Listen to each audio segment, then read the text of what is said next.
Hello and welcome to episode 254 of The Crate and Crowbar. It is the 12th of September 2018. My name is Chris Thurston and tonight I'm joined by Tom Francis. Hello. And Alex Wiltshire. Hi.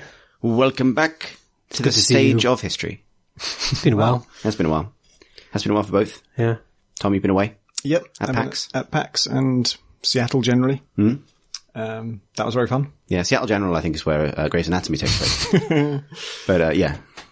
Yep. Alex, where have you been? What's your excuse? I went to Italy. Oh, I didn't know that. For a week. It was nice. Good. Yeah. Wow. And then I had a cold. Summer cold.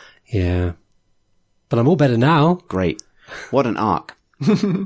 all the Requisite story blocks. Indeed. In order. Yeah, it's like a hero's journey. But not. To Italy. Yeah, and then back again, and he sneezed. The end. Thanks, Joseph Campbell. In the house we were staying, it had Japanese toilets in every room. Well, every room. In every, Wow. in every Shit bathroom. anywhere. Within the Japanese toilets, there's another Japanese toilet recursively forever. And that was what was surprising about it. I've just one up my own story. It's enough to make you ill. They're all totally automatic, and every time you went in the bathroom, anywhere near it, the lid would just rise up and Wait my a God. second. it'd be terrifying. Yeah, so what does it mean for a toilet to be automatic? It feels like it can't perform the function you want by itself. You don't have to touch it. Some input. You don't have to touch anything apart from yourself. No, you don't even have to. You don't ever have to touch yourself.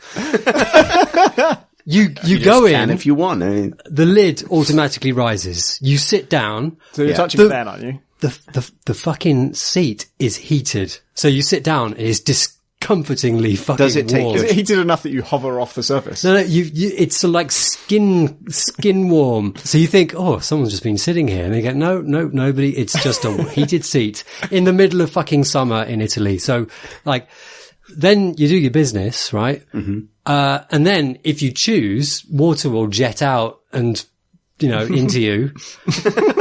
And then you'll stand up once that's done that. And then it flushes itself automatically. And then the lid goes down. There's So a sort of fundamentally, exchange process. you don't have to touch yourself. You don't have to touch anything at all. what about With your hands. What about taking your trousers off?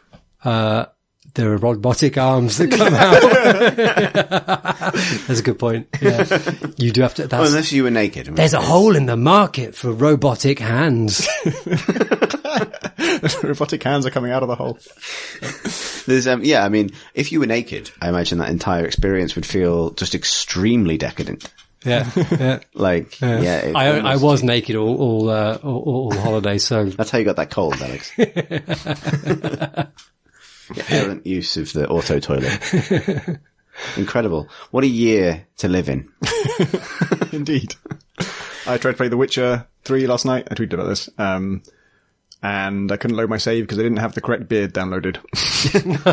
Previously played with a beard I no longer owned. Could it not just sort of say he hasn't got the beard, but we know that it's a beard that we do have, so you could just give him the original beard? Yeah. In fairness, there were 2 DLCs I didn't have. One of them was the beard set that I had been using apparently, which I don't recall at all.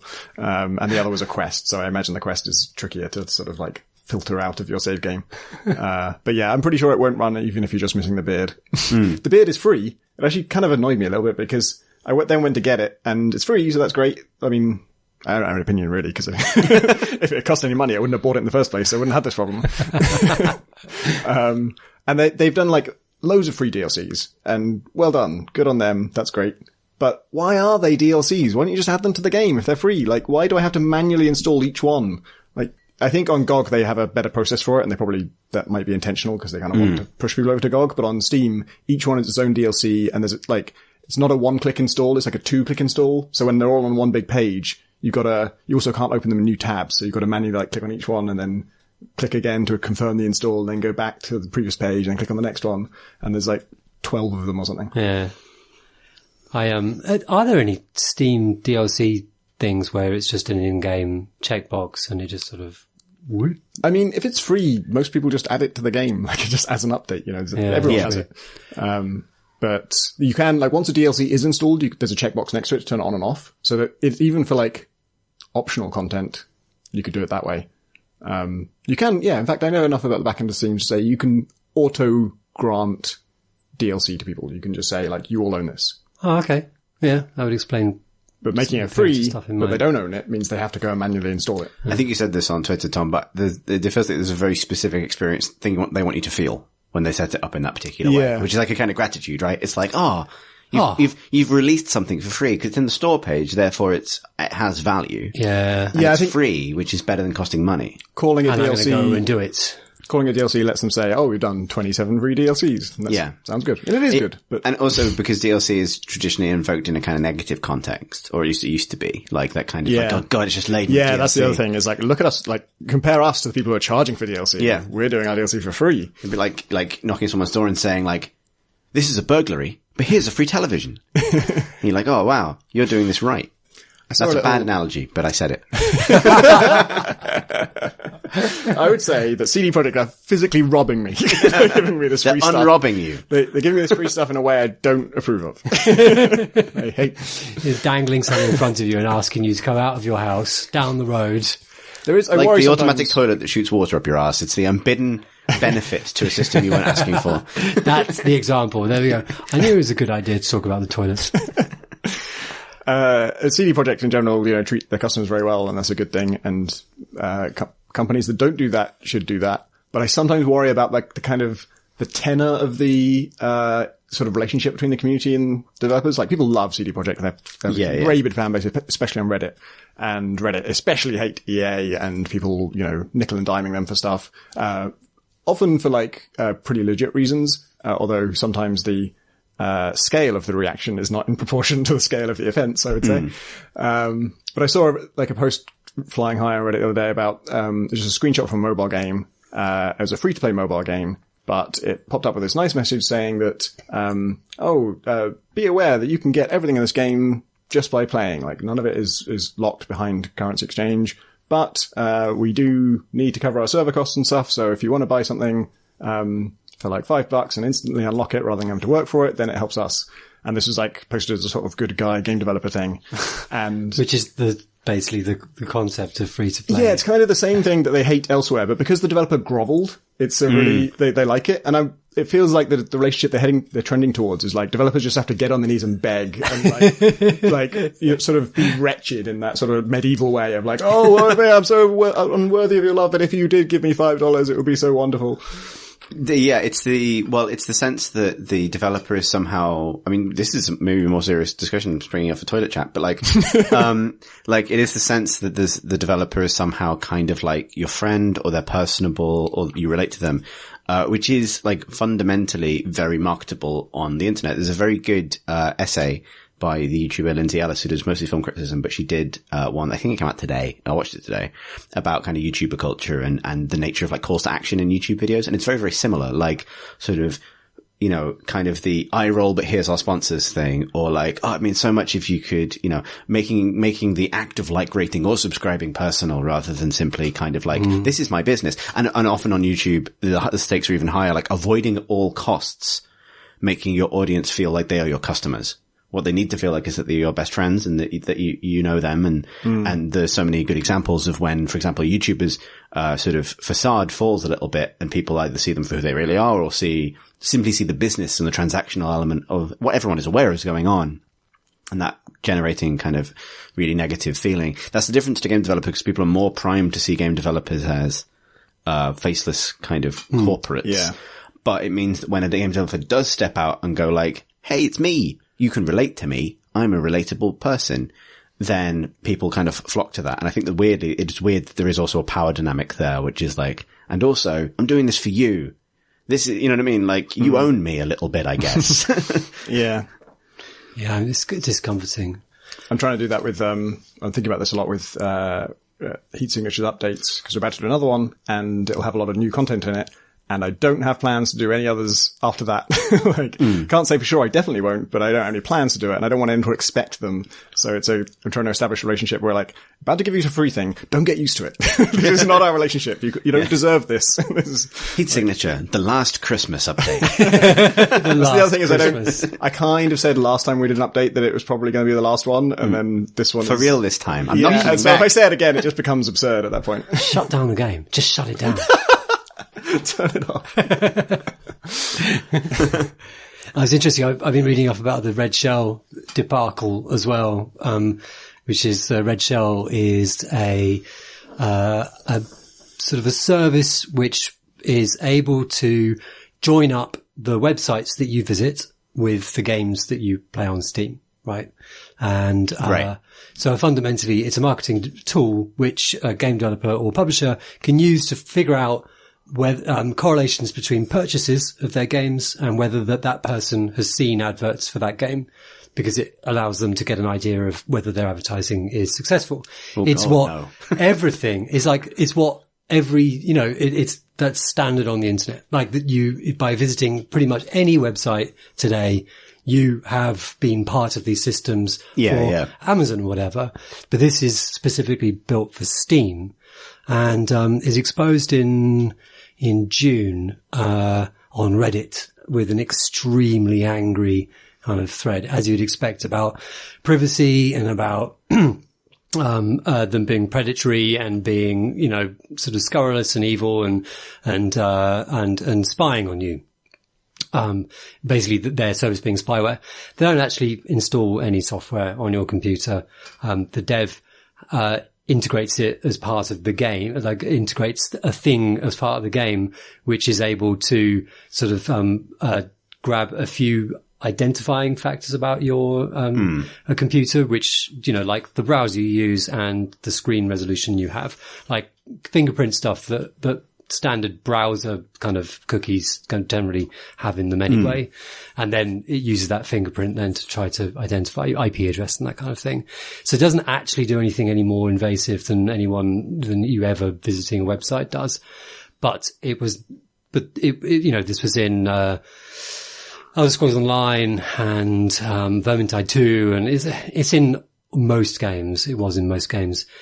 And then this Reddit thread just laid it all out. And like, as soon as the outcry started, developers started stripping out the Red Shell service from their games. But this is kind of after the horse had bolted, really, because they already had the data. The games were out, reasonably mature, and, the marketing had mostly been done. The interesting thing for me is that it could have been dealt with if the developers had done hey, we're just a developer and we just like to better know what's happening and whether you're interested in our games. This is what we're doing. But of course, nobody has that kind of disclaimer in their games. No. Also, I'm not sure if it would work in this case because it's also so heavily involved with like web advertising and like people don't question why that is free or what processes have to be put into place to ensure that it remains free while it still exists. Yeah. And that's just a much bigger problem, right? Like, an intractable issue with internet media really is that, greater and greater, security is demanded by people putting the money in for things like advertising, greater assurance. Yeah. And there is really no way of, fundamentally kind of verifying those investments are good ones. And as it becomes more and more frangible, necessarily people will do things to try and ensure that they're getting the mileage out of the money they're spending on advertising. But I don't think audiences really want to know any part of that. Like, but I think sort of what's interesting as well is that the attitude of a PC player is totally different to that of a mobile player. Like a mobile player, it has always been part of mobile games. You play a mobile game and then suddenly you're hit by a load of adverts and you that all sorts of things is coming off a phone. If you've got an Android phone, it probably knows everything about you. It's probably listening. God knows what's happening, Yeah. But in PC world, like the very basics of those kind of, interactions and kind of things are like the worst thing in the world. And I think it's interesting I was wondering why about that. Yeah. And I think part of it is that it's sort of, in mobile, there was barely a generation of mobile games where this wasn't a part of it. But PC, like PC's long history has not had any kind of surveillance or like sort of tracking related to it. Yeah. But also I think you can't go into a mobile game and strip out all the files and have a look at what's going on. You can't see the running processes and what's happening and track kind of, sort of data coming in and out of your machine. Whereas on a PC, like, you can fucking see everything. Yeah. So it's like a sort of, you're damned with this sheer fucking information, and just I think the PC kind of sort of mentality, which is my box is my thing. This is my domain, and nobody shall have any influence over it. But this is the issue. This is what I think is kind of like the damning hypocrisy at the center of that ideal. Not to say that we should all accept the way things have gone with software, but the damning hypocrisy of it is if you're angry about that, you take to Reddit, a service you probably don't pay for, except with your data. Yeah. Or you take to Twitter, a service you do not pay for, except with your data. Or you take to the, and you, you can like localize this anger for a particular type of software for games, but you will not pay for your videos or your articles or your comment threads or your forums. So, and you expect them to be free, so that you can voice your complaints about the other thing. And in doing so, you participate in exactly the same system, but the same standards aren't applied. Like it's effed, basically. Like, you can't have one without both, right? You can't say we demand all software be distributed kind of openly and bought and owned by the end user and is kind of ethically kind of distributed and fair, and I get to own what I pay for, and then say, but this other whole set of human endeavors, needs to be free, by the way. I don't know. Yeah. Bit of a bugbear of mine, but yeah. Yeah, it's a strange setup. And I think there are valid questions in there. And I actually spoke to the CEO of Red Shell, and he was a really very reasonable person. And I believe him when he says that we don't do anything scurrilous. Like there is, and actually I believe him when he says we do help make better games, because it means that the people, if you love Vermintide 2, then Fat Shark, the developer of Vermintide 2, is spending the funds that they have well, so that they're advertising right. They're not wasting this stuff. They're making good decisions. Yeah. And that's going into new games, from them that you will also like. Like, sort of, there is a sort of an economy of stuff that's going on that is invisible to people, that sort of, the developers have to do in order to make games and put them out and and promote them and stuff, that like it's got to happen. Like, I think the biggest issue with it all is communication. And I think that's what people are having to learn. Like, just don't do stuff quietly, like, and hope people don't notice, because you will be noticed and then you're fucked. Yeah. Don't have a discreet poo in someone's garden. Yeah. Do it openly. Use the and automatic shit, automatic toilet in the middle of the living robot room. arms help you. Exactly. I'm glad that we keep coming back to that. Yeah. The only Facebook ads I get are now for Unity, and I already follow Unity on Facebook, and I also pay them $100 a month. I don't know how much more money they can expect to get out of me. Do you get so? I think that there are quite a few people in our kind of peer group who all get the same YouTube advert. Fucking Grammarly. Fucking Grammarly. Like, I complained about this on Twitter, and it's like every single video I watch on YouTube, I watch an advert for Grammarly, or occasionally Wix. Not the DIY shop my dad likes, but the website building software. And although my dad had a very good story recently about finding a dead seagull outside Wix. That was a top good top exchange. Outside the website. No, yeah. Oh, right. But that's by the by. Which is a service which, from the advert, all I can tell is that it's like autocorrect, but like gone rogue. It's like, it's really fucking extreme invasive. clippy. Like, it's like, looks like you're a writer, John does certain point. And it's all actors saying like, I write every day and I couldn't do any of it without Grammarly. And it's like, well, you shouldn't be a fucking writer there. You're not right. It's like, I'm a surgeon and I couldn't do any of it without these automatic robot arms. Surgeonly. Exactly. Fresh from the toilet. Yeah. I'm a teacher and I couldn't do any of it without this mask I wear that honks facts at children. Hunkily. And I find it, like, I appreciate that, I've been freelance for 18 months now, and a lot of this is just getting angry at things that YouTube shows me, but I do find it like specifically insulting, not the advert themselves, because I'm sure there's a use for that service. And actually it probably does have a purpose if, people like there's a tremendous use for something like that, but advertising it for me directly based on whatever fucking information you've got about me, Google, you've got all my emails, you know exactly what I do for a living. Like, the fact that you're delivering it to me in this, like, my place of power. I like the fact that it's got me wrong. I sort of think, all those billions, Google, and you're trying to sell me something that you think I want, but I don't. Fuck you. Yeah, maybe. I don't know. I feel like I took it as shade, but I can see where you're coming from. Yeah, fine. But, I mean, it could be worse. It could be anything else, but like, you know, it's that, and like, at the moment, a lot of adverts are Tomb Raider. Those are the two things it thinks I want. And that means it hasn't read my review of the original Tomb Raider review. Your move, algorithm. I thought it was average. In more positive, cyberpunk dystopia news, Frozen Synapse 2 is out tomorrow. That's exciting. Yeah, I'm looking forward to this. I haven't followed it that closely. And I'm looking forward to just finding out what it is. I know that it's like the, sort of, small scale tactical stuff, is, they're sort of describing it as like, you know, tried and true because they already did a whole game just about that. And now the new thing is like the city level, which is a kind of, sort of vying for factional control of the city against other factions. And it sounds like it's a very kind of dynamic, campaign where each of those factions, I guess I do know a lot about this game. Each of those factions have their own AI and their own objectives, and you're fighting over some kind of, I think they're called relics. And yeah, it sounds like the campaign can sort of play out in many different ways in the way that like a 4X game might, although not a 4X game, I don't think. It made me think of sort of like, corporate total war.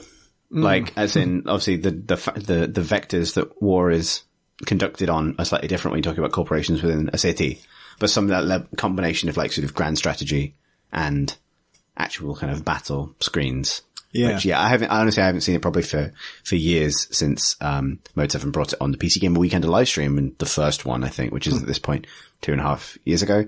But I've been really, really looking forward to it. And I'm very excited to play it. It's a cool thing to do with the sequel, to sort of take the part that worked about the original game and then just add something else on top of it. Like, yeah.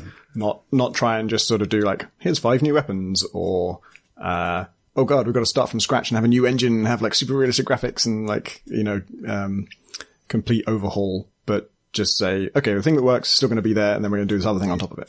Yeah, it's like, I mean, I guess maybe that's a question to ask yourself. It's like, I've got a new idea for a game. Would it fit around the old game? Yeah. Like, does the last game I made provide a useful combat system for this one? Yeah. Basically, which is the kind of, I guess, the question. But yeah, that's super cool. Are you saying that Tom should have kind of put e-signature in a bigger game? Yeah. If I make a 4X game next, every time you go to a ship, it'll just let you like zoom in and play e-signature on it.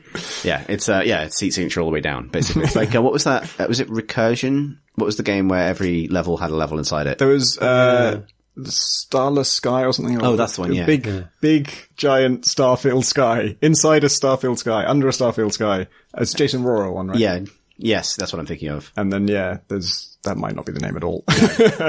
But yeah, there's like little, slightly abstract robot things going around inside the corridors of a ship, but then you can go inside them as well, and then there's all the way down. I think that is what the end game looks like for Zach Bar. Like each of his games containing the other ones.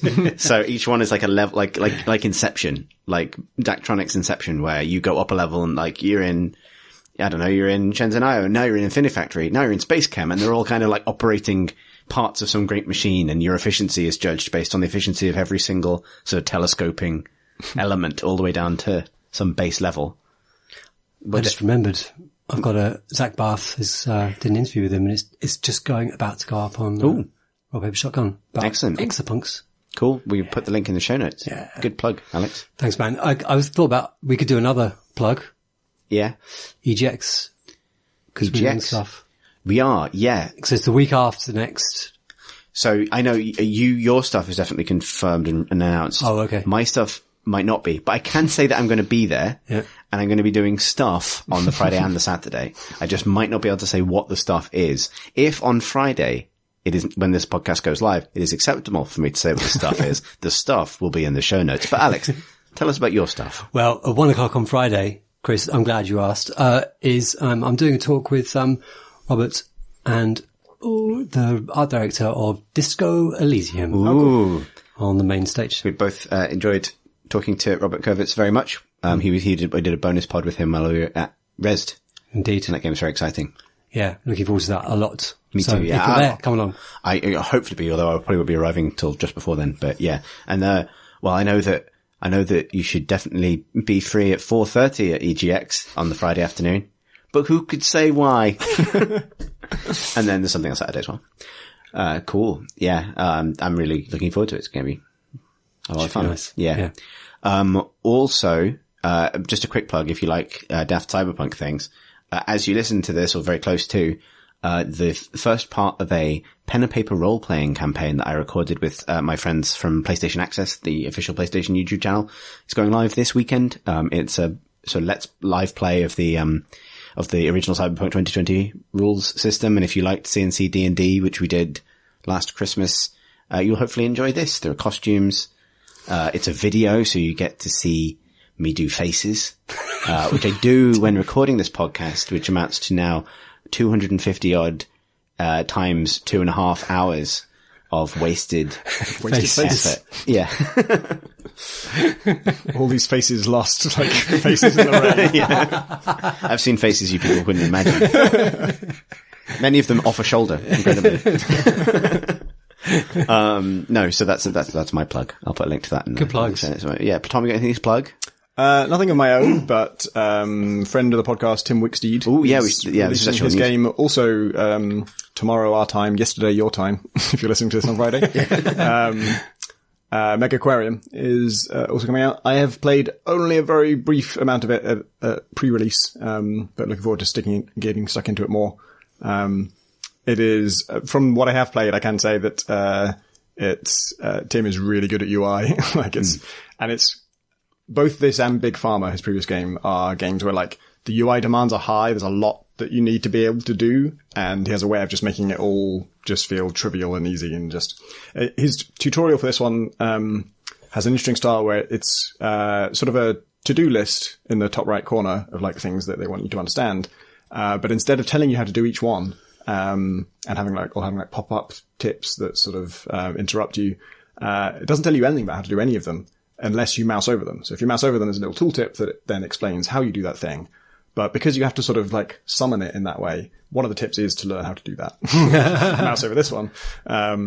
And that's nice sort of learn by example thing. Well, the cool thing was that it almost feels like a challenge to try and figure out how to do it without reading the tooltip. Like that was how I saw it. I was like, oh, I think I already know how to do that without mousing over it, so I just won't. And yeah, like 5 of the 6 of that list, I was able to just like, I need to edit the layout of my thing. That icon looks like that's probably it. Yep, it is. Here it is. I've done it. So you don't have to go through the kind of boring kind of like now draw. Well, yeah, less reading. And also it kind of, it's a great like start to your relationship with the game because it tells you to do something that you know the knowledge is there if you need it, if you need the guidance. And you think, no, I think your game is well designed enough that I'm going to be able to figure this out. And then when you do figure it out, you're like, yes, it is. Great.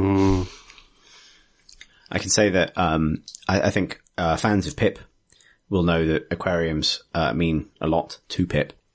And I will let her, obviously come on the pod to explain. But I believe it's a thumbs up. Oh, good. From Pip to Mega Aquarium. That's all I will say. But I know that, everyone involved will be relieved.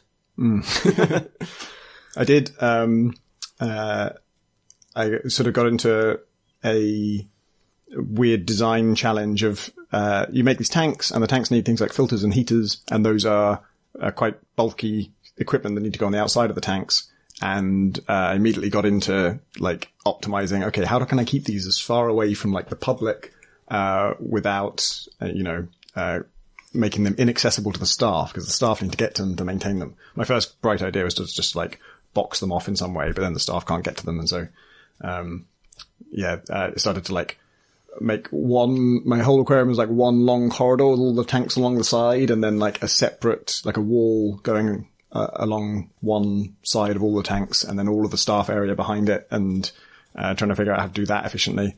And one thing it's really good at is that obviously you're learning, I'm just going through the tutorial, and you're learning the controls and just how to interact with it on a basic level. And so you're fucking up all the time. You're making decisions that are going to screw you over. Fish are everywhere. Fish on the floor. I didn't know you needed water. Can you put a fish on the floor? I haven't tried. Usually you build a tank, then you put the fish in it. And it's already got water. And you've got to think about things like, oh, this one's a bully and these ones are timid. I can't put those in the same tank because that would be bad. But yeah, the cool thing about it is that you're learning, you're making all these mistakes about placement and changing your mind about, oh, now that I know I need to do this, I didn't want that tank there. But you can just move everything for free. Like, there's no cost to... In most of these games, I feel like you have to sell the stuff and then rebuild it, and sometimes you don't get the full price of the thing, and so it becomes a pain to, like, change things once you've built them. But this is just, you can just move everything around for free. Awesome. Sounds nice. Yeah, it was what a good September 13th. For games where you look down on cyberpunks or fish from a top-down perspective. Very similar games, actually, that whole genre. I definitely play Megapunks, where you have to build little tanks and put punks in them. Got to put the shy punks with each other. Yeah, exactly. The aggressive punks. Or the shoegazy kids with each other. I would play... Oh, wow, that's an amazing idea. Like small-town art centre manager. Oh my God. Alex, we're going to be rich. I would play Frozen Fish, where it's like Flotilla, but with fish. Have you been to like Pike Place Market in Seattle? Yeah. Where the guys are, oh God, this is such a good game jam, where the guys like shout and throw fish at each other, right? Like, imagine if you had Frozen Synapse's turn planning system, but it was a co-op game about throwing fish to each other. So you pre-planned basically the movement and the trajectory of the fish throw, and then have to hope that your co-op partner understands what you're about to do, and has also programmed a kind of accurate catch kind of position, based on your explanation of how you're going to throw this marlin or whatever it is you're chucking. Marlin's a very big fish, actually. That's like, that's end game stuff. Friend. Kill a man on a marlin. That's end game stuff. That's like full Hemingway mode activated. No, I've just had $2 million game ideas. I don't know what the fuck is everyone else's problem. But yes, no, that's good. Isn't it? It is.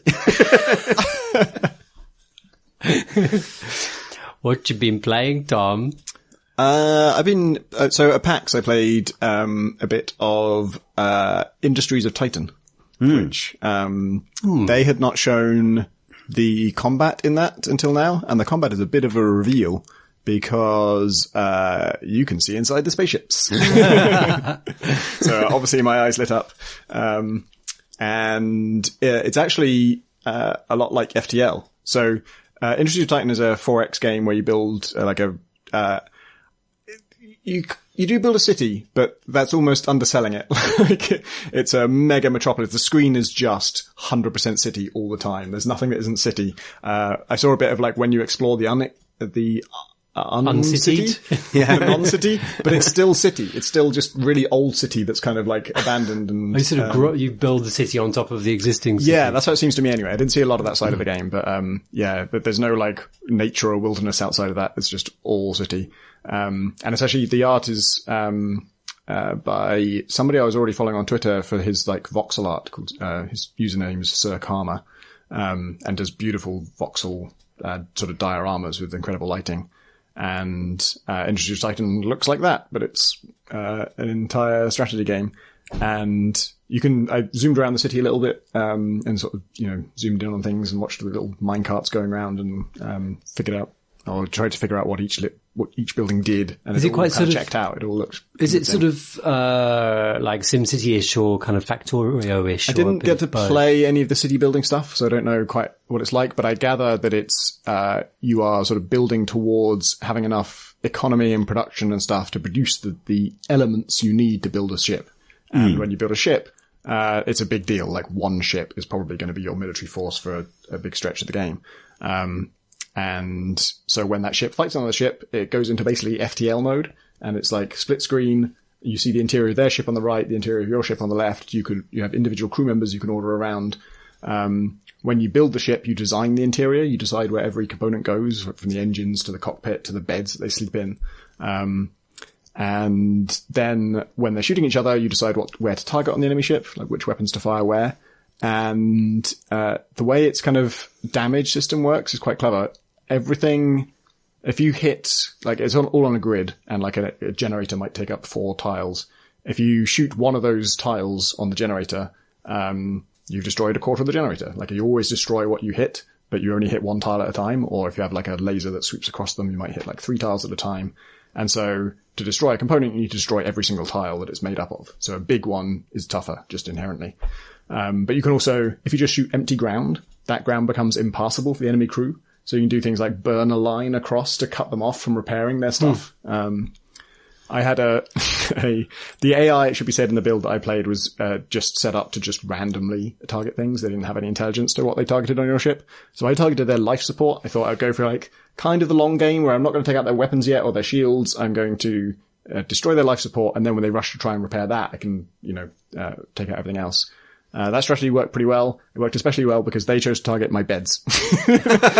So, like, relentlessly, they just kept on setting part of my beds. I'm like, I'm not even going to put that out. I think we can just deal with that later. They was duck down everywhere. Like, we're tired, but we're not that tired. Your sleep hygiene is ruined. What are we going to do? So yeah, it seems like that's my memory foam mattress. I had it set up just like I like. Yeah, that seemed really fun. Obviously, it's a tough balance to strike for, like, it worked in that demo I played. But if for the combat system to be like deeper and if there to be more to it, I wonder if they're going to need some way for me to not just be able to burn a line across the ship. I mean, you could just lay out your ship, because you get so much control over how you lay it out. You can just lay it out in a very open plan way where there's like 3 different routes to every system. And then you're never too screwed by that kind of thing. Yeah, finally bring the sort of lamentable noughties logic of like open plan offices to the sort of USS Enterprise logic for laying out starships, where everything should just be in one big room. Like, it's like, you just shout to engineering. In fact, it's a hot desking system. Engineering can be wherever the fuck it wants. That'd be better. So you can place shields, and those protect just like a local area around them. So, like, you put it near the thing you want to protect. And so you decide which things are most important. But obviously, if, those take power and you need a person to man them. And the more people you have, the more beds you need, and they could target those beds anytime. But yeah, it seemed like a really promising system. And like just surprisingly in depth for a game that is not primarily about that. Like it's a city builder, and then there's just this as well, apparently. I wonder what it feels like though, if you've kind of played for a few hours and you've built up this city and you've very tired and set fire to all your beds are on fire, and you finally built this spaceship and you send it out, and then kind of like one mission goes wrong and all your beds are on fire. And, does that feel slightly crushing if kind of you lose your ship or apparently get it badly damaged? You can sort of design your ship to be more hands-off if you don't want to get engaged with the like tactical side of the combat too much. Like, so you can get a shield generator that protects like one specific place and needs a guy to protect it, and that's very cost efficient. Like, it's strong for its price. Or you can get just like a general shield thing that will sort of work without somebody manning it, and you don't have to pay so much attention to it. But yeah, I don't know. Sounds really cool though. I didn't know that it had that element of it at all until you mentioned it. And yeah. They did a trailer to reveal it, which we can link in the show notes. Yeah, that's really exciting. What have you been up to, Alex? Been playing Dragon Quest. Ooh. 11. I can't remember the tagline. I'm just going to look it up because it's like Signs of an Elusive Age or something like that. Yeah, yes. It's a totally forgettable tagline. So much so that Alex has forgotten it. Yeah, Google. So yeah, it is Echoes of an Elusive Age. So is it ELU or ELU? ELU. Yeah, elusive. So the age, they can't find it. It keeps running off. But it's making an echoey sound. Yeah. So like that, it's very difficult to place it. Victorian. Oh, bloody hell, it's wonderful. It's lovely. Oh, God. Is it good? I really like the Dragon Quest games. Right? So yes, I believe so, yeah. So Dragon Quest games series is a very old series from Japan, It was originally released or sort of published by Enix, which then obviously was subsumed into Square Enix, which is the publisher of this one.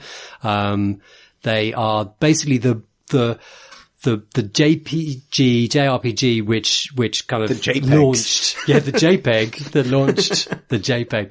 Oh God, I'm sorry. That's all right. There is the JRPG which launched the format of the JRPG. There were Japanese RPGs before then, but they were kind of based on Ultima and things, and this is the one that kind of set a sort of like distinctively Japanese way of doing things. And they are very remarkable games. They feel very slight, like when you first started playing them. They all follow a very, very, very similar format where, they're incredibly story-led, like sort of, they are set in a kind of a sort of an overworld in which you have a certain latitude to kind of explore, but you don't really, and fundamentally you're going from city to city, and every city you get, the next shop has better stuff in it, and you always buy that, and then you go into a dungeon. They are more or less structured like that, but where they kind of sort of, the charm comes out of the little stories they tell, and they, like every single one, they're just utterly delightful and playful, kind of just little vignette stories. You go into a city, you figure out what's going on there. Oh, the king is a bad person, and oh, actually, no, he's not. He's been taken over by something. But they're always creative and interesting. Some of them play around with kind of, you're playing as one hero, and then suddenly, oh, now you're playing as a totally different person, and he's a shopkeeper. And in fact, you are running the shop, and you have to kind of, go out into dungeons to get stuff to sell in your shop. And like, so it really messes around with the format and changes things on its head. And so you don't kind of sort of, for the as soon as you feel sort of, it sort of feels a bit samey, then suddenly it mixes them up. This one, I haven't played enough to know kind of exactly what its kind of thing is and where it's going, but, it's incredibly beautiful. It's, 3D. It is, I think it's an Unreal Engine, so it's sort of beautifully lit, kind of grand view distances going off in the distance. There aren't, it isn't random battles. You see the enemies wandering around in the field. So you can avoid them if you like, and you can easily avoid them because you can sprint past them if you want.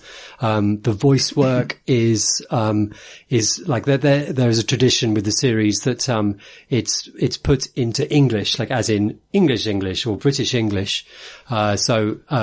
With very phonetic spellings of English accents or British accents. So, sort of, it's just, I don't know how this sells or come across in America, but it's like proper accents that we would recognize and kind of that are meaningful to us. Like there is a character that I haven't come across yet, but I know he's one of the party members, and he's called Rab, and he's like a rough and ready Scotch guy. And he's like, it's like when Ni no Kuni had like, it was so profoundly Welsh despite. It's exactly the same. Like it's not the same as, that's Namco, isn't it? But it's just exactly the same kind of thing. I think they were probably inspired by the way that Dragon Quest did it first in Dragon Quest 8, I think it was a few years ago. But, and the pacing of this, like the start, like, there's so much of it which is very, sort of stereotypical, where you are the chosen person, and you've been washed, you as a baby, you escaped the castle with all these, well, you're put into a crib by someone, and you're saved as all these demons come in, and they're, then the person that saved you is being chased by these horsemen, and then you end up, floating in your little kind of, carry cot thing, down, and then you're saved by someone, and then you grow up in the village. That's the setting. And you have a strange mark on your hand, and then one day when you come of age, all of them, isn't it? Yeah. But like somehow it manages to feel, because it's just so beautiful. And then suddenly it just takes off. Like you get into the main thing. The things don't go to plan in the city. You have to escape prison. Then there's a dragon, and then you have to steal some stuff. And like, it's sort of like rushing along, and hasn't kind of let up really. And it's just lovely. I really, I just think it's wonderful. Oh, I'm kind of well in the mood for something like that. But it's a real chill out game. I've been playing it with my daughter because I thought it'd be nice for us to spend half an hour with basically a story game. Yeah. And sort of play something charming where she's just in control. Is there like, so the thing that always makes me wary of JRPGs is the sort of the grinding element. And like, I like grinding in games, to be honest, but like, it's knowing now that I won't finish games that have incorporated it. So this one, from what I understand is it's not grindy at all. In fact, people are saying it's very easy. And I think that's the case of the fact that I think a lot of players will just run past enemies and not kind of, min-max them to hell and back. So it's graded fairly easy, so you won't need to grind too much. I think that it's mostly, but I think there's actually a huge amount of depth there. There are loads of kind of teaming up sort of, mechanics going on in the battle scenes and actually the turn-based battling is actually, from my experience of the previous games, is sort of gently interesting. Like there's sort of quite a lot of little sort of nuanced things. I mean, there's no one thing in it which is sort of, wow, I've never seen that before. There's, but everything is just beautifully considered. They've thought very deeply about every tiny little element in it, and it just, as a result, the whole thing sings. Oh, and the enemies, they're just like little sprouts with kind of funny haircuts, and when they get into the fight, they kind of like animate around and their hair's bouncing around and they got little buttons for eyes and you smack them up and it's I think that's the thing. I've not played a Dragon Quest game, but everything that comes to mind is always the enemies are really cute. Yeah. And I never really understood how they can tell you them as enemies. Like, it feels like Dragon Quest is the series where like every JRPG series has its like cute NPC faction. Like little, cherubic kind of cartoon characters who get your mail or like help out in some way, or like the cats in Monster Hunter. But it feels like in Dragon Quest, those are the enemies. And you have to kick the shit out of them.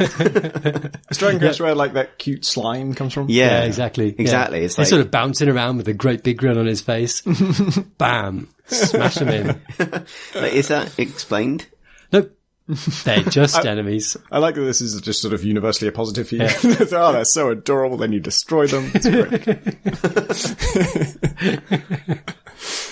It would be good if the Dragon Quest 12 are we the baddies? Yeah.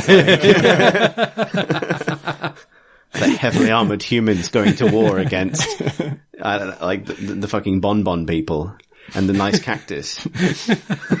I think that now you say it, I think there might be one of them where you did get to recruit them into your, to fight for you, but I can't remember. But that's just Pokemon then, at which point that's a whole other set of ethical considerations. Yeah. Incredible.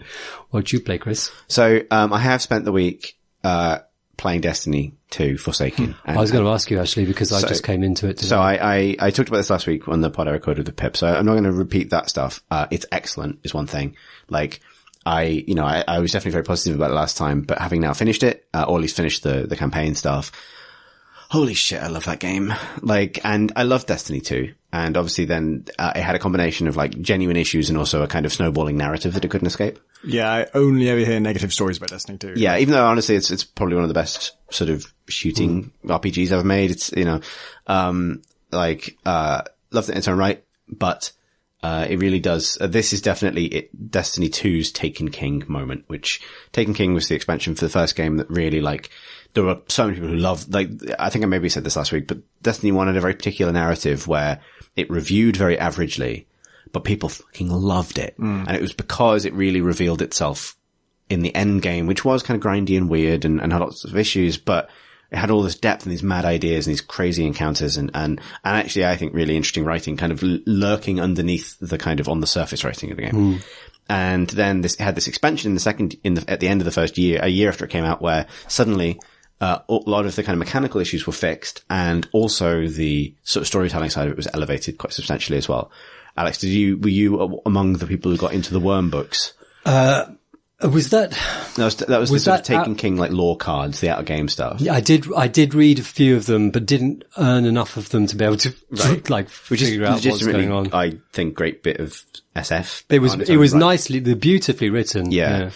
This is like one thing I think I said last week, and I would say again is, Destiny 2, when it came out, they'd obviously written a new story, not acknowledging the fact that a lot of the players were going to be on PC and playing it for the first time, and not necessarily like straight in the deep end of Destiny 1 kind of lore. This is straight in the deep end of Destiny 1 lore. Like, to the extent that, and I was like, I remember having this feeling as I finished it, playing the stuff that I hadn't played by the time when we recorded the podcast last week, I'm not going to spoil anything about it, but finishing it, like I felt the thing that I love feeling in games, which is I was so grateful that I'd invested the time that I had both playing and thinking about the first game, because I'm the kind of person who likes to read the lore and kind of absorb that stuff. The payoff for things, and I can tell when a writer's room is having a good time. And I think for a long time, the Destiny 2 writer's room are having a good time because it's a lot funnier than the first game. There are a lot more one-liners. There's good one-liners in it. But this one isn't as funny. It's them having fun with the lore, which is something that I think is legitimately fun. But it's only justifiable if you're passing that fun on to the player. And there's lines of, sort of maybe throwaway dialogue in towards the end of Forsaken that a proper back of the neck hair raising stuff if you have been paying attention to item descriptions since the first game. And that is a narrow band of people that I appreciate, but it isn't exclusively me. No, it's not. This is something that I've loved about Bungie storytelling since Halo games, where they always had these kinds of on the surface kind of bombast military sci-fi stories. And then there was always this thick vein of weirdness underneath that, weird ideas about AI and this kind of thing. And you could argue that they're not very effective as storytellers simply because that stuff wasn't surfaced unless you went looking for it. But I'm actually kind of a big fan of that. And I think that lore isn't for everybody. And that if people, it's simply it's good to have something for people who want to go find it and talk about it and participate in it. But I think the only thing that I would criticize for that is not that they didn't surface it, but just that they didn't give enough hints of the strangeness underneath the bombast. If they just at least kind of gave a flavor. I think Destiny's better for that, because I think it's on the surface weirder than Halo ever was, because Halo had its thing of being very clearly its human characters were clearly an analogy for the US military. Yeah. It was, whereas Halo, in Destiny, who you are is a lot weirder. Its ideas are a lot stranger on the surface. It's much more fantasy in it and that kind of thing. Yeah. And so the payoff at the end and it does something pretty big. It really does hold back on its true end game area until you've not just finished it, but done quite a long quest after finishing it. And then it shows you what it's really about. And it's a absolutely gorgeous environment. Spectacular kind of full on, if you think of, and I think I've said this before, but if you think of Bungie as the company who kind of emerged from people got into Halo for the first time and looked up at the skybox and saw the curvature of the Halo ring kind of stretching away into the sky and went wow, look at the sense of scale and that kind of encounter with the sublime thing you get when you see something so vast. They pulled that off with Destiny 2 in a few ways, but the final environment in Forsaken really is just that. It's just look at this. Look at this space thing. And it's super cool. I really, really, really, really fancy it, basically. And them. But the thing I'd like to talk about briefly is Gambit, which is the new PvP mode they've introduced. Yeah. And this is super interesting because this at first I thought was oh, that sounds fun. But actually having played it loads and literally spent a big chunk of weekend sat with a friend just playing it for hours, it's properly good. Someone has kind of invented a new form of FPS. Oh, really? That's interesting because, yeah, I did think, that sounds fresh. It's the most successful marriage of the kinds of things I like about MOBAs, not specifically in terms of what you think of when you say that, but the kind of rhythms, the kind of sense of the timing and strategy and strategic variability and kind of emergent potential of that kind of competitive design with what is good about shooters.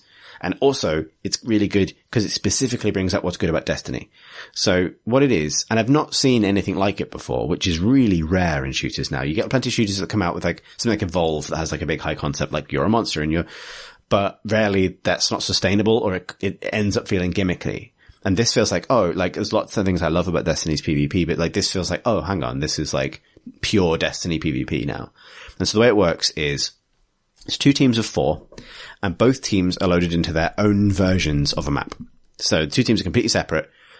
They are technically, when sometimes the kill cam goes a little bit weird, you can tell that it's literally the same map twice on 2 in the same environment, but they can't see each other. So, it's sort of mirror worlds, basically. And, in this map the map is sort of divided up into areas, and in the center is a kind of space magic bank, basically. And, it's, the way they've managed to tie this into the lore is crazy. And the fact that they've even managed to make it quite a significant lore thing is even crazier. But, and then in different quadrants of the map, enemies will start to arrive. And it's a random, each match, both teams face the same enemies, but each match is like a different enemy faction. So that's strategic layer one. Initially, when you start playing, it doesn't matter that much, but actually, if you play Destiny, then you know that different factions require a slightly different set of knowledge and skills, and this is the stuff you're building up just playing the game normally. And you get told which one it is, and then you fight that faction. Every enemy you kill drops at least one sort of, mote of light, like this kind of pickup that you pick up. And, you can carry a maximum of 15 of them. And your goal is basically just to get them and then bank them in the well at the center of the map.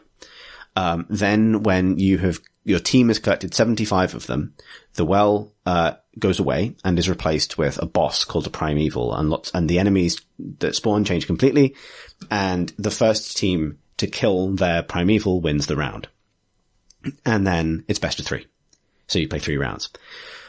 The things that add complexity and depth to this, which are super cool, is like, so, when you finally bank, if you die at any point, you lose every mote that you're carrying. They don't get dropped. You lose them. They're gone forever. So obviously, at the basic level, like PvE skill, being able to kill enemies safely, not overpush, not overextend, and bank things is a big consideration. And there's the drama of when do you bank, etc. When you bank, if you bank 5 to 9 motes, you spawn a little enemy on your opponent's side. If you have 10, it's a medium enemy, and if you have all 15, it's a big enemy. And those are called blockers, and while they are alive, the enemy's bank retreats into the ground and can't be deposited in. So there's this strategy to do you hold on and go for do 4 big blockers at the same time, at which point that's 60, that's all of your kind of available motes. Or the thing that I try to do is get 5 points as fast as possible, even if the rest of my team is still killing enemies and farming, and then get back and get 1 blocker in. Cause you can often set enemy teams off their tempo, no one's ready to deal with the blocker, so they go to try and deposit everything they're holding, and then they have to deal with this blocker, and it slows them down in some key way. The other thing is, when your team passes over certain thresholds of motes deposited, so 25, 50, a portal opens, and that portal sends 1 player from your team to the other side. Do you choose who that person is? It's whoever jumps through the portal first. Right. So you go through and you spawn on their side of the map in a random place, and you have 30 seconds in their zone. And you can obviously kill them and take away their motes. Or if you do that while the primeval is alive, every kill you get heals the primeval. So it's a really cool dynamic. And then the status bar at the top of the screen shows you not just how many motes each team has deposited, but also shows you how many are in hand at the moment.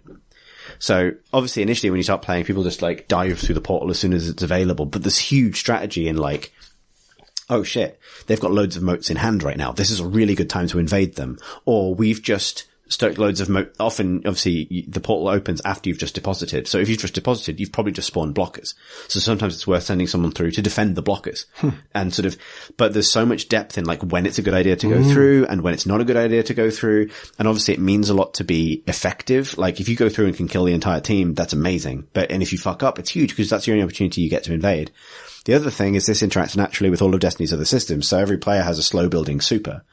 And depending on the subclass you're playing, that super ability might be better at farming enemies, it might be better at dealing with the boss, or it might be better at killing other players. And the fact that yours is ready might mean you are the person who should go through the portal. So it rewards coordination and communication, or I don't have, obviously if you are if you've got 14 motes and you're trying to get your 15th mote, you definitely shouldn't be the person who goes through the portal. Because if you die, you're losing them on your opponent's side. There's just, right. It's a terrible idea. And I've been playing it a lot with 1 friend or 2 friends, and it's a 4-player game, and that's been really, really rewarding. Early days of Dota rewarding, really exciting. I've seen matches end at the last minute, had these heroic finales where, you can see the health bar of their primeval getting chunked down bit by bit, and you go through the portal and manage to kill their entire team and slow them down just long enough for your team to kill yours. And I've seen teams come back from like impossible disadvantages, and all the things I look for in a good competitive mode. The downside to all of this, and this is the great Dota defense, but because all of those things are possible, the inverse is also possible. So, like any objective-based FPS mode, you can be fucked over by your teammates in spectacular ways. The person who runs ahead of you picks up all the motes and falls off the level. Like all of this stuff, and it can be like pad chuckingly, mouse breakingly frustrating in that moment because and this is what, for me, it's like, this is the eternal double bind of like really good competitive modes where it's like a really good team competitive game requires people to take on different roles and depend on each other and communicate and have a plan. And people are terrible at all of those things and should never be asked to do them. And deathmatch is fine. And so, I've had it's been really fun playing with people. And I think I would defend their right to design a mode that is better if you choose to play with your friends. Because they can't fix matchmaking. But that is a standard feature of Destiny in that, the Trials of Rises are very kind of you don't play that with strangers. No, for sure. But this, it can be, I can understand why people might sort of flip a table over it because it can be so galling if, let's say, I've got my supers ready and I'm not carrying any motes and I'm really the person who should go through the portal. And then a guy dives through it with 15 of our motes. and it's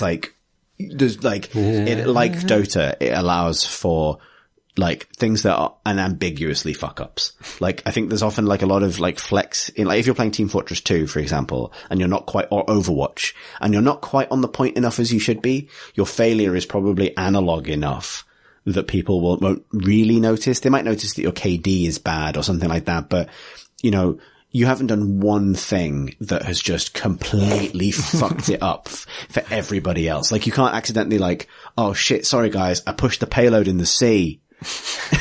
I pushed it back to the start. Those games place a limit on, maybe this is one of the reasons when Team Fortress kind of really moved over to payload style maps. One of the reasons for this is payload. I hate payload, but one of the reasons payload's good is it is less possible to utterly beef it than it is with Capture the Flag. Where it's look at me, I've got oh shit! Yeah, by being there, all you can do is sort of be mildly positive. Or if you are kind of a net positive to your team and you're near the payload, you're golden.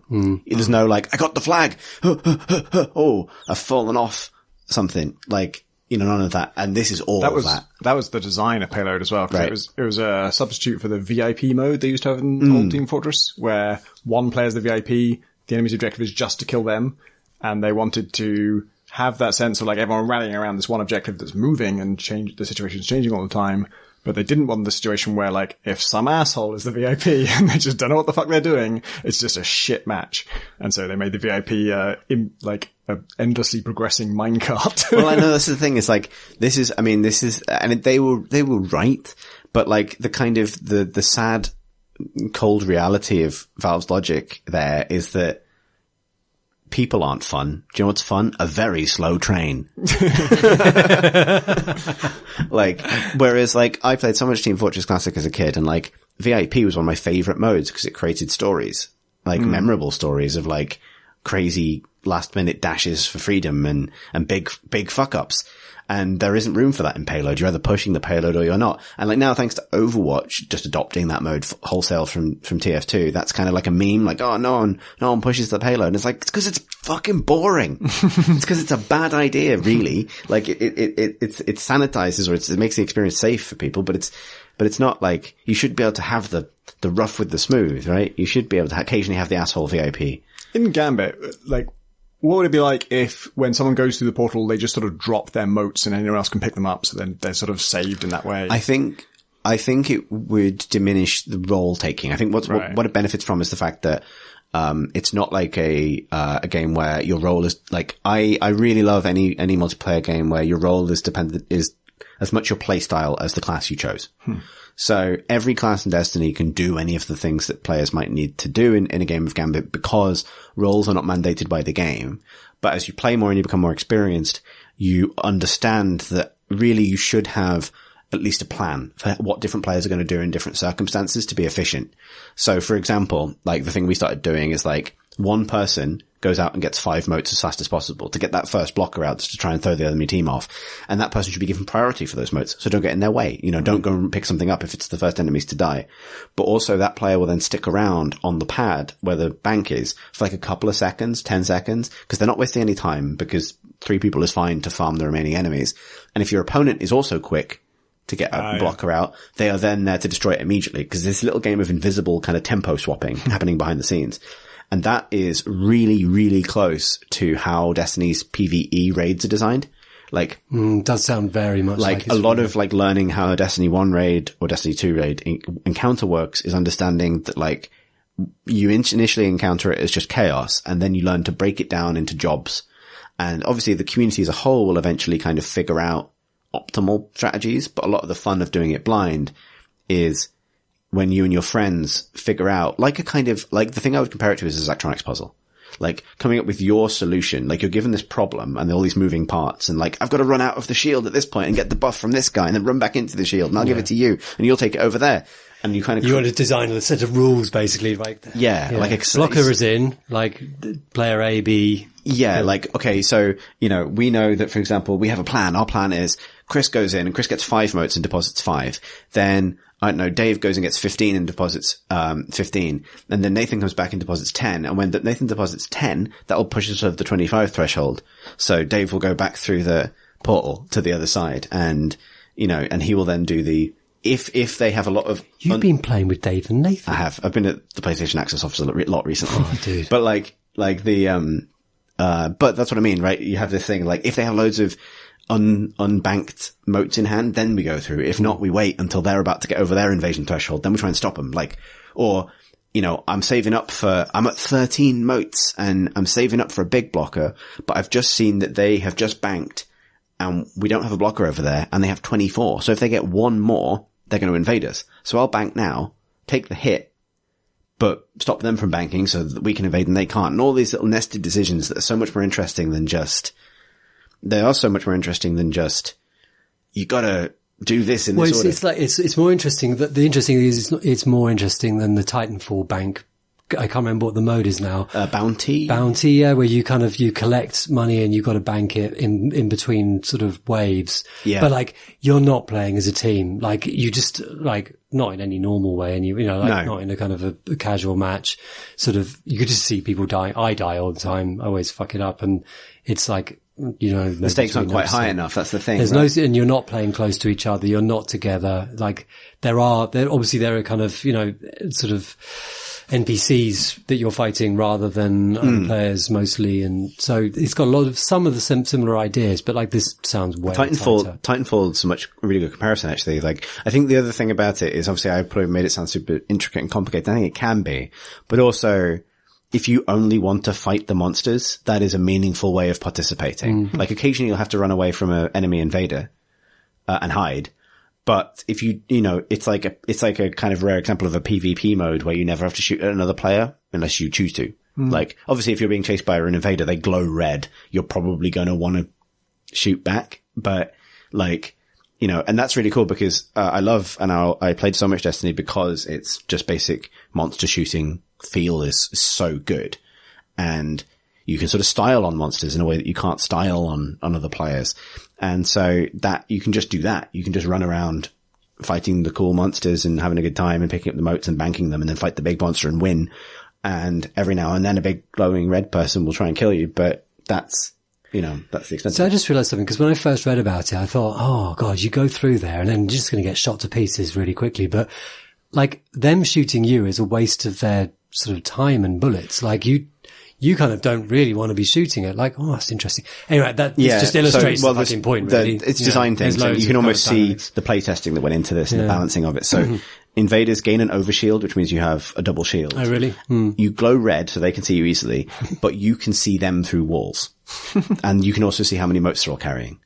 So, but you've only got 30 seconds. So you've only got 30 seconds. So if there's 15 mote guy over here and he's running around, maybe you just try and make a beeline for him. But like, and after you get 30 seconds, you get teleported back to your other side. And as ever with Destiny, it does very good announcer work. So you get a lot of like, your teammate's back and he killed 4 people. It's an American doing the announcing, is that right? Yes. Or is it, it's a new character. It's not Shaxx, unfortunately. Oh, I like Shaxx. I like Shaxx as well, but Shaxx still gets a lot of mileage out of the Crucible, and they gotta give that guy.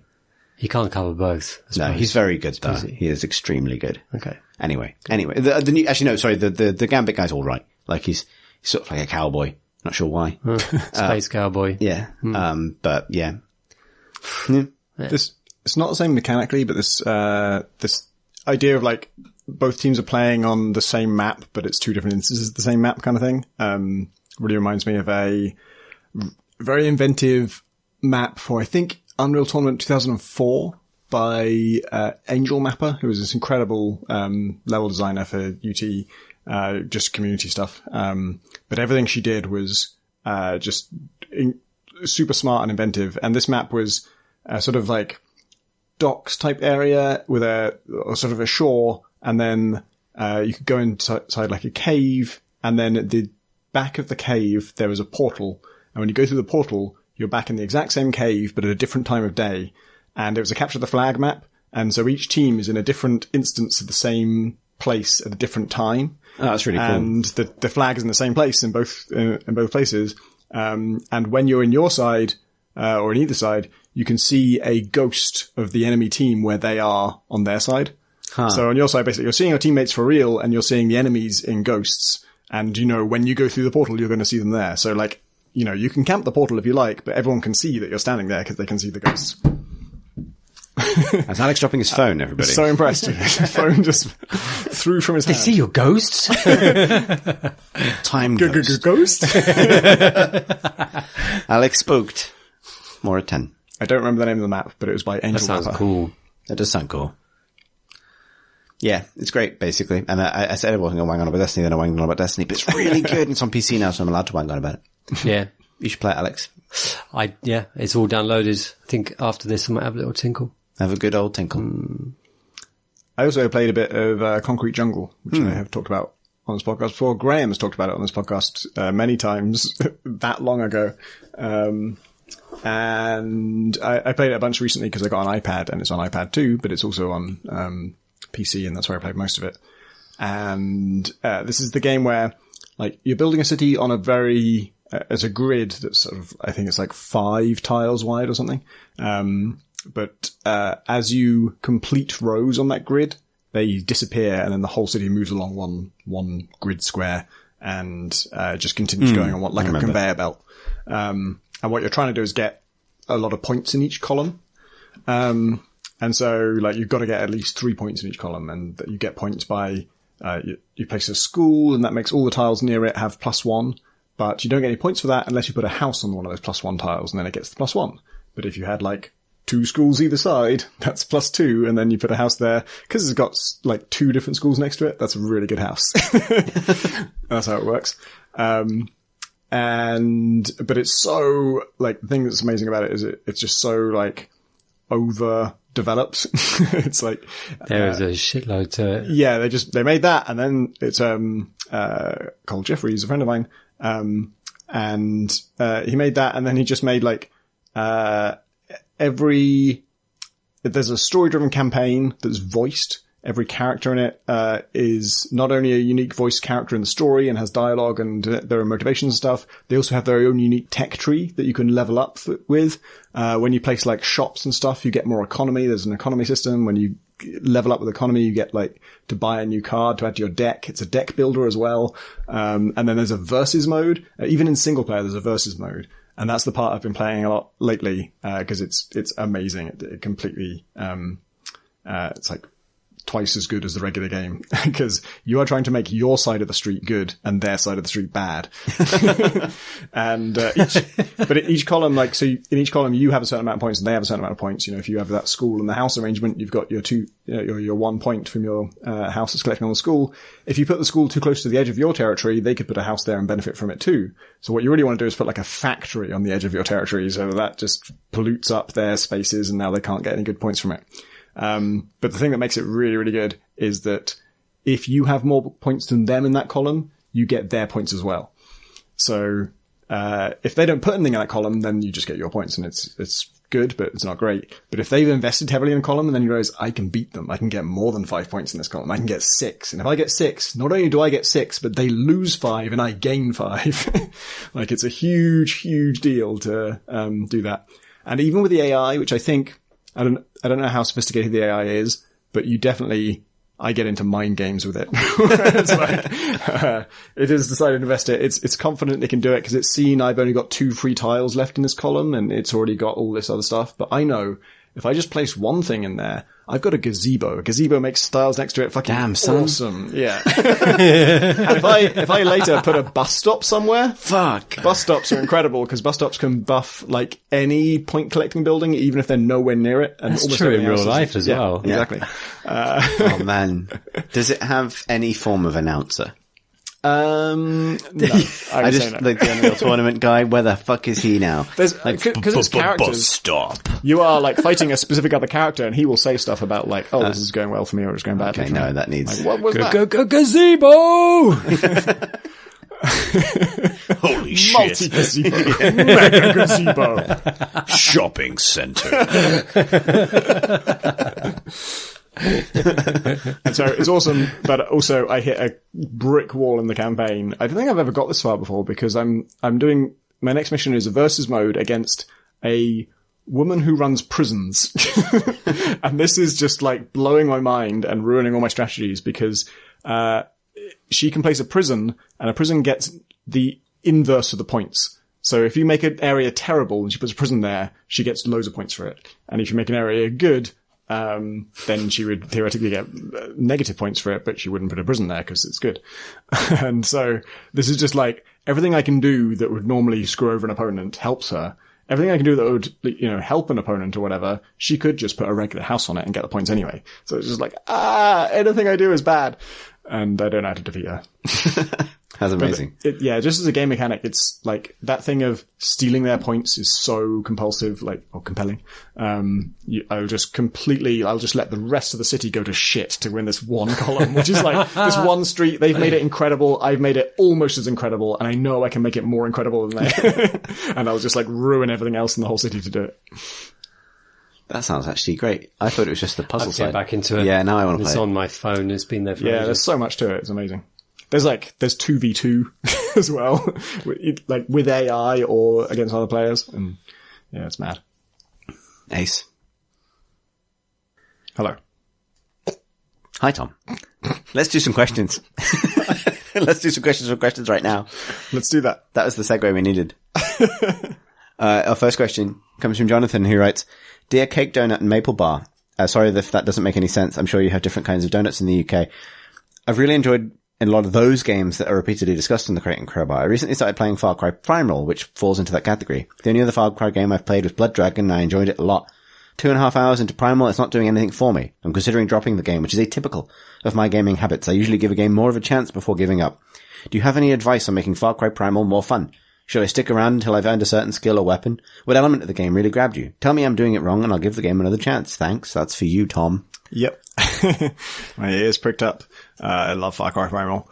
I think it's my favorite of the Far Cry games, and the Far Cry games are very, very high in my general list. For me, the thing that I love about all Far Cry games, and especially Far Cry Primal, is taking out outposts. 2.5 hours in, I feel like you should have at least encountered an outpost. I vaguely remember there's quite a lot of stuff. There is a lot of bullshit at the start, and I will not defend it. It's bad. As it is in all Far Cry games. But if you're out in the open world and there are, you found some outposts, bonfires are a little bit different. Bonfires are like mini outposts and there's not much to them. But the ones where, there's houses and there's people walking around and patrolling, try and take out one of those stealthily, like without anyone raising the alarm. And if you've done that and you still don't like the game, you can probably move on. Good advice. The next question comes from Scott, who writes, Greetings, Crate Dwellers. During a boss fight, when it's the sort of boss that spawns additional lesser enemies, do you kill the small fry first, or do you stay focused on the boss? Obviously, if there are healers, you want them gone ASAP. But what if all of the ads are just plain old damage dudes? What does your approach say about you as a person? Keep up the good pods, Scott. I don't know, and in every game, I just want the game to tell me. Just, which one do I do? I don't know. Sometimes Put it's an better arrow over the right eye. And what does that say about you as a person? I think that normally games actually want you to kill the ads. Yeah. But there are just some rare exceptions where it's actually better just to kill the boss because they're going to spawn so fast, so much. But it wants you to be going, oh, I can just put a couple more shots on the boss, but then, oh no, it's spawned some and now they've killed me. Oh. Slay the Spire has a lot of encounters right on this threshold where, like, you know, it'll just be like 2 or 3 minions, and so you think, oh, you can just take those out because this guy's got like 97 health and these guys got 13. I'll take them out. And then you take them out and you just, as an action, summons 3 more. It's like, well, can he just always do that? Because if so, there's no point in me ever attacking these guys. I should just entirely focus on him. But I'm still not 100% sure on the logic of, like, can they just always summon 3 more every time they don't have any? So I think there's at least one enemy that just after the initial set of minions is gone, he can't summon anymore, or he never does. So I think that I also go through worry. So I think that's us as kind of our mental state is sort of anxious, Am I doing this right? anxiety. Am I doing this right?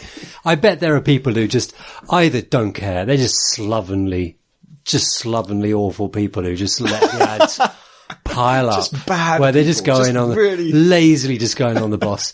And then there are people who just go for the ads because they're control freaks. That's me, Alex. When you go for the ads, isn't there that sense that, like, am I just wasting my life? Yeah. Could this just go on indefinitely? Yeah. Is my relentless, dominion over the world. No, I will control this environment. I will control this environment and the things that happen in it. And more ads will spawn, and that's the only one I can control. Exactly. This is destiny for me. It's like, there's a, I don't know who tweeted it, and it's a long time ago, but I think about it a lot. And it was a drawing done by someone's 5-year-old son, which was 2 circles in 2 concentric circles. And the outside circle said something like, I cannot control other people. And the inside circle said, I can control tank. And that, and that was all video games for me.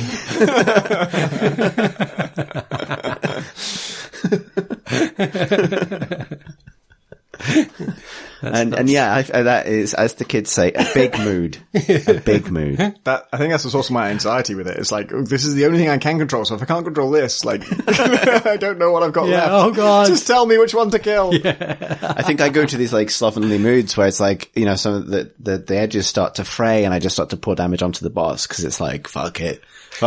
Yeah. Drown me in skeletons, Diablo.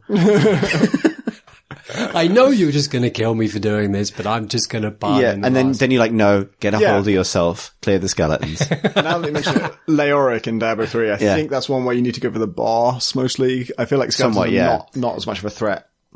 Yeah. But I'm fucking straight up stuck on the first boss in Spider-Man on my PlayStation. Like, I cannot beat Fisk, and I beat like the first phase with him, but then the next phase it's just that phase again, but he has shitloads of minions. And my instinct is like clear the minions first, but he's just got these unblockable attacks, and if I don't deal with him, it seems like it's unwinnable. And this is on easy mode. This is hitting nerve. This is hitting real nerve. Yeah, you've really gotten to the core. Yeah, it's a good question. Like because this is like the stuff that goes through your head as a game. Like all of us have had this thought. All of us have had a situation where we're fighting a boss with a bunch of minions. Which should I take out first? I don't know. Yeah, exactly. And like, it's interesting. Like, this is and another thing that is very good about Destiny 2's Gambit mode is it ends with exactly this, because the boss you spawn at the end also spawns loads of minions, and killing the minions gives you a stacking buff that makes you do more damage to the boss. Oh, cool. And that is very clever, because it's, again, another way for players to fuck up, but it means that, like, there is a reason to do both. But there's also sometimes a pressing concern, which is the minions are killing me, and if we die, we heal the boss. So that dynamic is actually much, much cleverer. Yeah. But when you do get the max buff, suddenly the boss can just start melting, and that's very satisfying. And then sometimes when you have the max buff, you have to communicate that to your team and say, like, don't invade now. Don't clear more minions. Just, this is the time. Do it. Fire the big guns at the big ghost skeleton.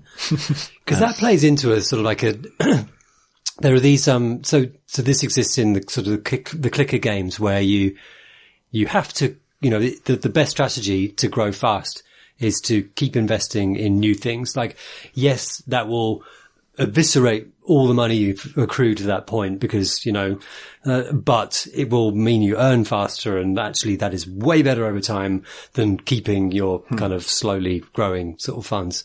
And that Gambit thing is squarely in that because when you in a clicker game, when you sort of think, oh, I've spent 2 hours spending I've got 3,000 cookies and I'm about to spend it on just a thing that just increases it by 4%, but then nope, that is literally the thing you've got to do. Wow. Yeah. Good question. Next question is really good as well. It's more of a statement. It's more of a pitch, to be honest, but it's a really good one.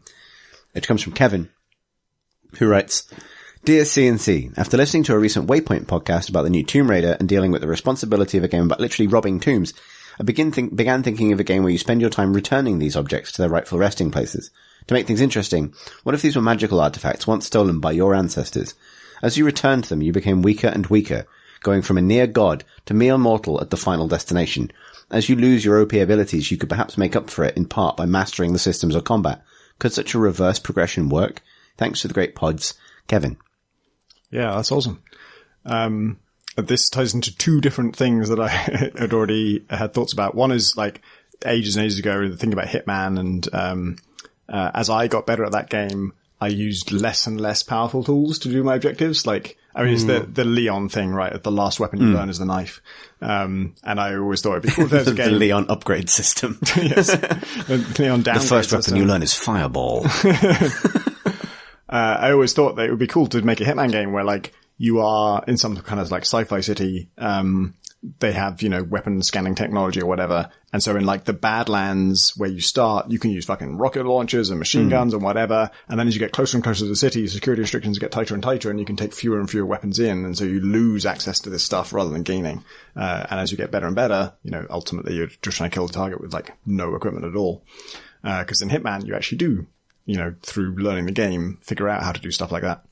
But then, also there's this article going around lately about, a string of thefts, of museums that all seem to be of Chinese artifacts that were kind of, taken, perhaps unjustly from their, original, country. And there's a theory that, either the Chinese government or someone in China is just hiring thieves to steal back Chinese artifacts that, should belong to them. And actually our friend Marsh was saying that would be a cool game. And I had the exact same thought, that's a great premise for a game. But actually I really is it Kevin? Yeah. Kevin's idea that it's your ancestors who stole them. So you don't get to be righteous about it. You can't be these are my people's artifacts, I'm taking them back. It's no, sorry, I'm from the people who stole them. I'm going to help you get them back now. I was thinking that this, obviously, the sort of reverse RPG is one angle here, but I think reverse Castlevania is the other, or reverse Metrovania, where it's the artifacts aren't just 5% extra health or something, but something that materially changes what you can do to the environment. So those games often, a lot of them start you with very powerful, and then there's an event. You get beaten up by Ridley and your suit explodes. Yeah, exactly. Yeah, that's true. Although I was thinking of, I was just trying to think after I read this question of how this might work, and I think it'd be interesting to have maybe a roguelike or something where you start with a random set of powerful upgrades. And beating the game means handing all of those upgrades back in at the appropriate places. But maybe each of them allows you to kind of substantially bypass, so the example is always the rocket launcher that lets you open the rocket launcher doors in Metroid or something. But obviously for design purposes, it's every locked door has an alternate pathway of some kind. It's just likely to be very difficult.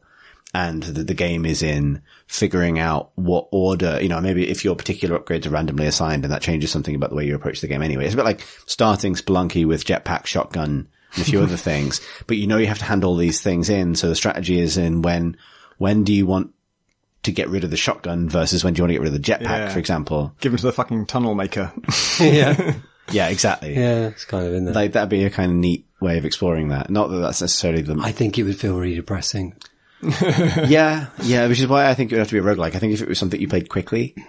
Yeah, I think you have to sort of this is definitely the stick, and I think there has to be a carrot as well. And it can be, it doesn't have to be a material reward. It could be just here's the game, you start with this awesome equipment, you play it, you've won it, well done.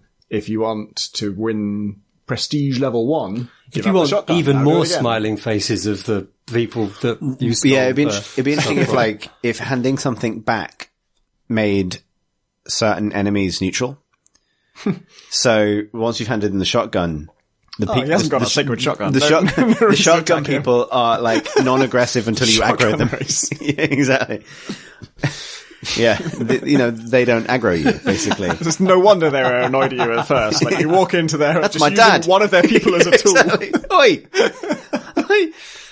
That's my Uncle Kevin. Give Clive back. Oh, sorry, he's not carrying a shotgun. Let him through. But you know what I mean. Then you jetpack into jetpack land. You're like, give us back Allison! I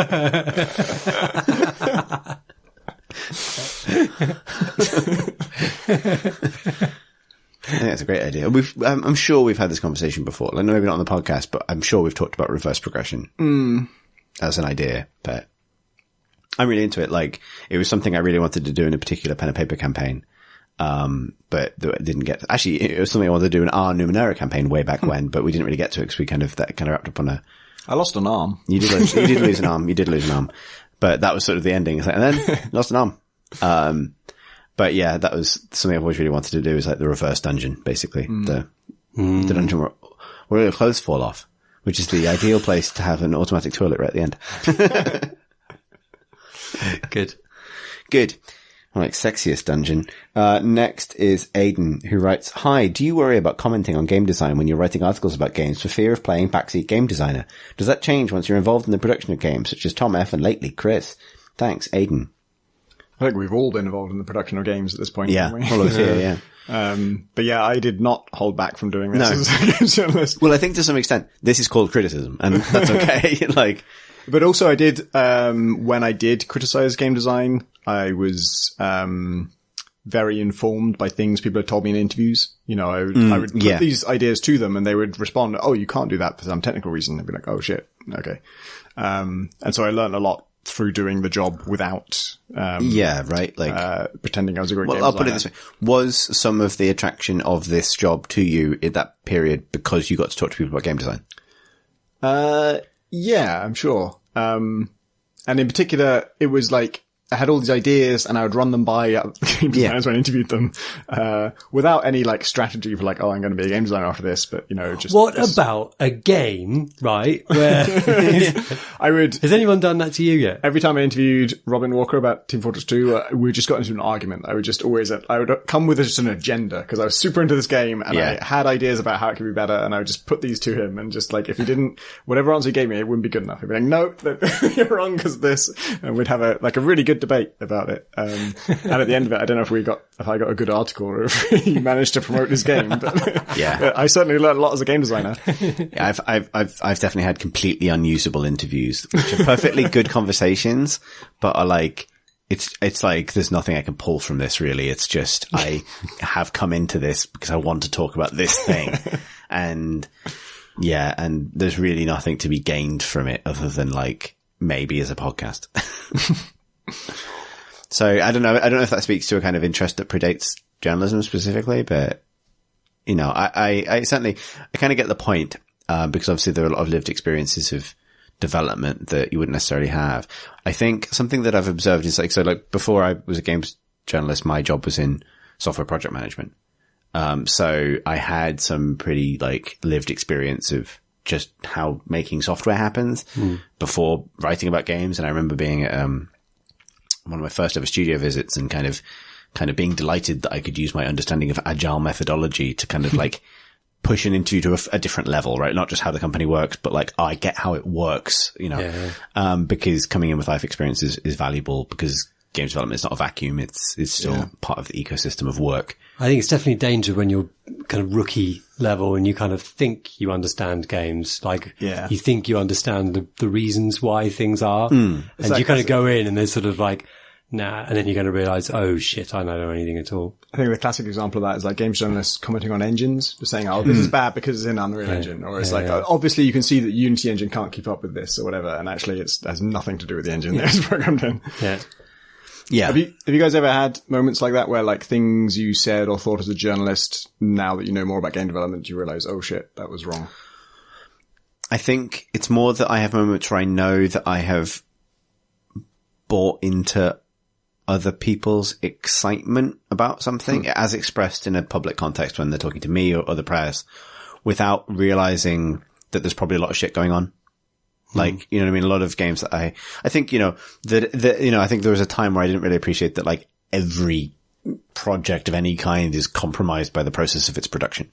Yeah. That the people who are like, you know, and when you have like really like my favorite conversations with developers when I was starting out were always at like, you know, over lunch or a drink or something. Like it was never really the formal interview context. Yeah. It was always like, but what we're trying to do is this, and you get this understanding, the sense of understanding. But something that's true of both that process and people generally is that people are giving you their best selves in that moment, and they're giving you their best, what, you know, the dream of the project. And then you find out maybe years later when the in-depth post-mortem article is written probably by Alex, that like, oh, things were actually really shit for them at that time, and they just weren't showing you that, and you wanted to believe, you know what I mean? That kind of misunderstanding and that naivety. And I think there's a sort of like, you want to believe that it's going to be a good game because like that gives you the reason why you would write this fucking article in the first place. And like you've flown there and you want this game to be good. You're interested in it most likely, and you kind of, and they want you to think it's going to be good so that you write nice things about it. And you want to be so liked. It's like actually there's a little kind of like you're both sort of, yeah, this game is good. Yeah. Yeah, like, and I, you know, I don't think I fully regret any like review score I've ever given or anything like that at the end of the day. But there's definitely been times where, you know, I've really wanted to give, like, I can give you a recent example of this. Well, recent, like EverQuest Next. The game doesn't exist now. But I think I mentioned this in the last pod, but I was there when they announced it. I was kind of like hanging out with those developers, and obviously there's a generation of thought in games media now that says that is compromising, and I don't think it is. I don't think it's compromising unless you are easily compromised to just see the human side of a project and what it means to the people making it. I think that's actually being a good and that journalist. is a truth. Yeah. Yes, it is like being a good journalist to be able to participate in that and enjoy it, but also step aside from it. And in that moment, I remember, because I did the cover feature, I was editor of Gamer at the time, I was acting editor after Graham left, and really like being on this crossroads, like this is so ambitious and it might simply not happen. But in this moment, this is the like apex of optimism for this vastly ambitious thing. And so there is really no reason for me to do anything but like present that optimism in the developer's own terms, because no one's being asked to put money down right now. Yeah. It's not a danger to someone's wallet. So is cynicism really warranted? Like you put an element of like, this is obviously very ambitious and it might not happen, but it's almost like, you know, the decision was simply to let the reader enjoy the optimism of that moment. And that's a quite nuanced thing that has a complicated relationship with like hype cycles and what ends up causing these big backlashes after the fact and that kind of thing. Yeah. I always felt like the high level decision of what to cover was rarely in my hands. I was always, you know, below that rank. And then when I was asked to cover something at preview stage, it would, if I had concerns, I'd certainly talk about those concerns. And I did with many games that, you know, that I had reservations about a preview, but also the very act of previewing something. If you like go to the developer studio and you talk to them and you literally look at this game for like 2 or more days, you are going to find interesting things about it. Like there's always something interesting there. Yeah. There's always something to talk about. There's always, pretty much every time I was previewing a game, I found something cool about it. And I was, it was at the very least interesting. Like sometimes I'd walk away thinking, I don't think I'm going to play this when it comes out, but it's still, I saw like how the artists came up with, you can zoom in enough on any given game project to find something that's cool about it.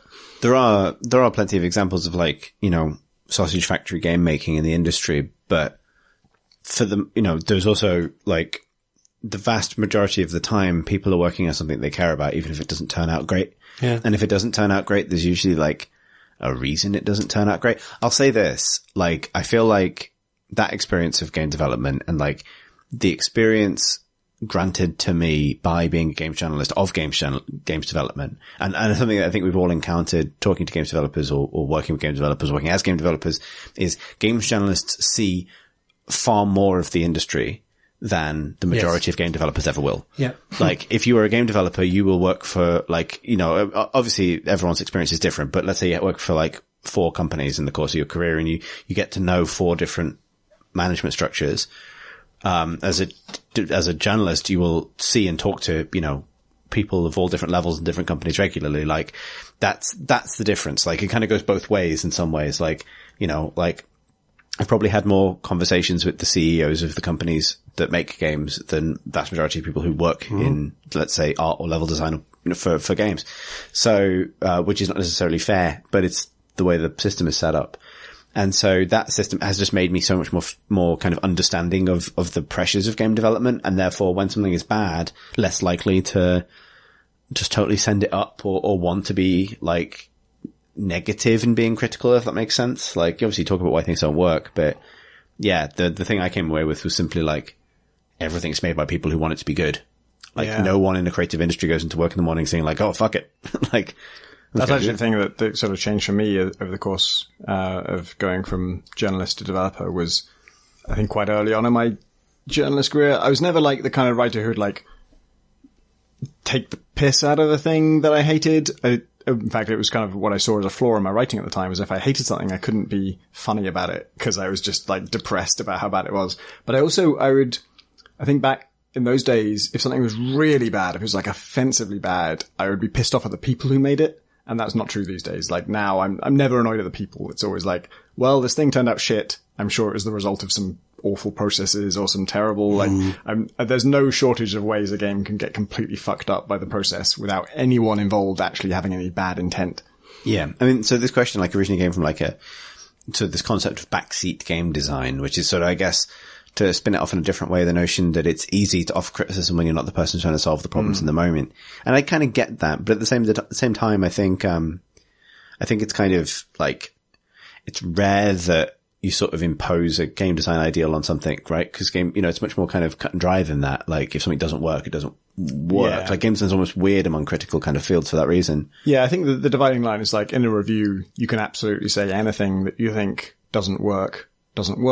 But if you want to suggest an alternative, like, oh, it would work if they did this, that's backseat game design. Yeah. And it's possible to be good enough at that you might be right, but it's also very likely you'll be wrong. Yeah, there is almost certainly a reason someone's, like, if anything, I would say, like...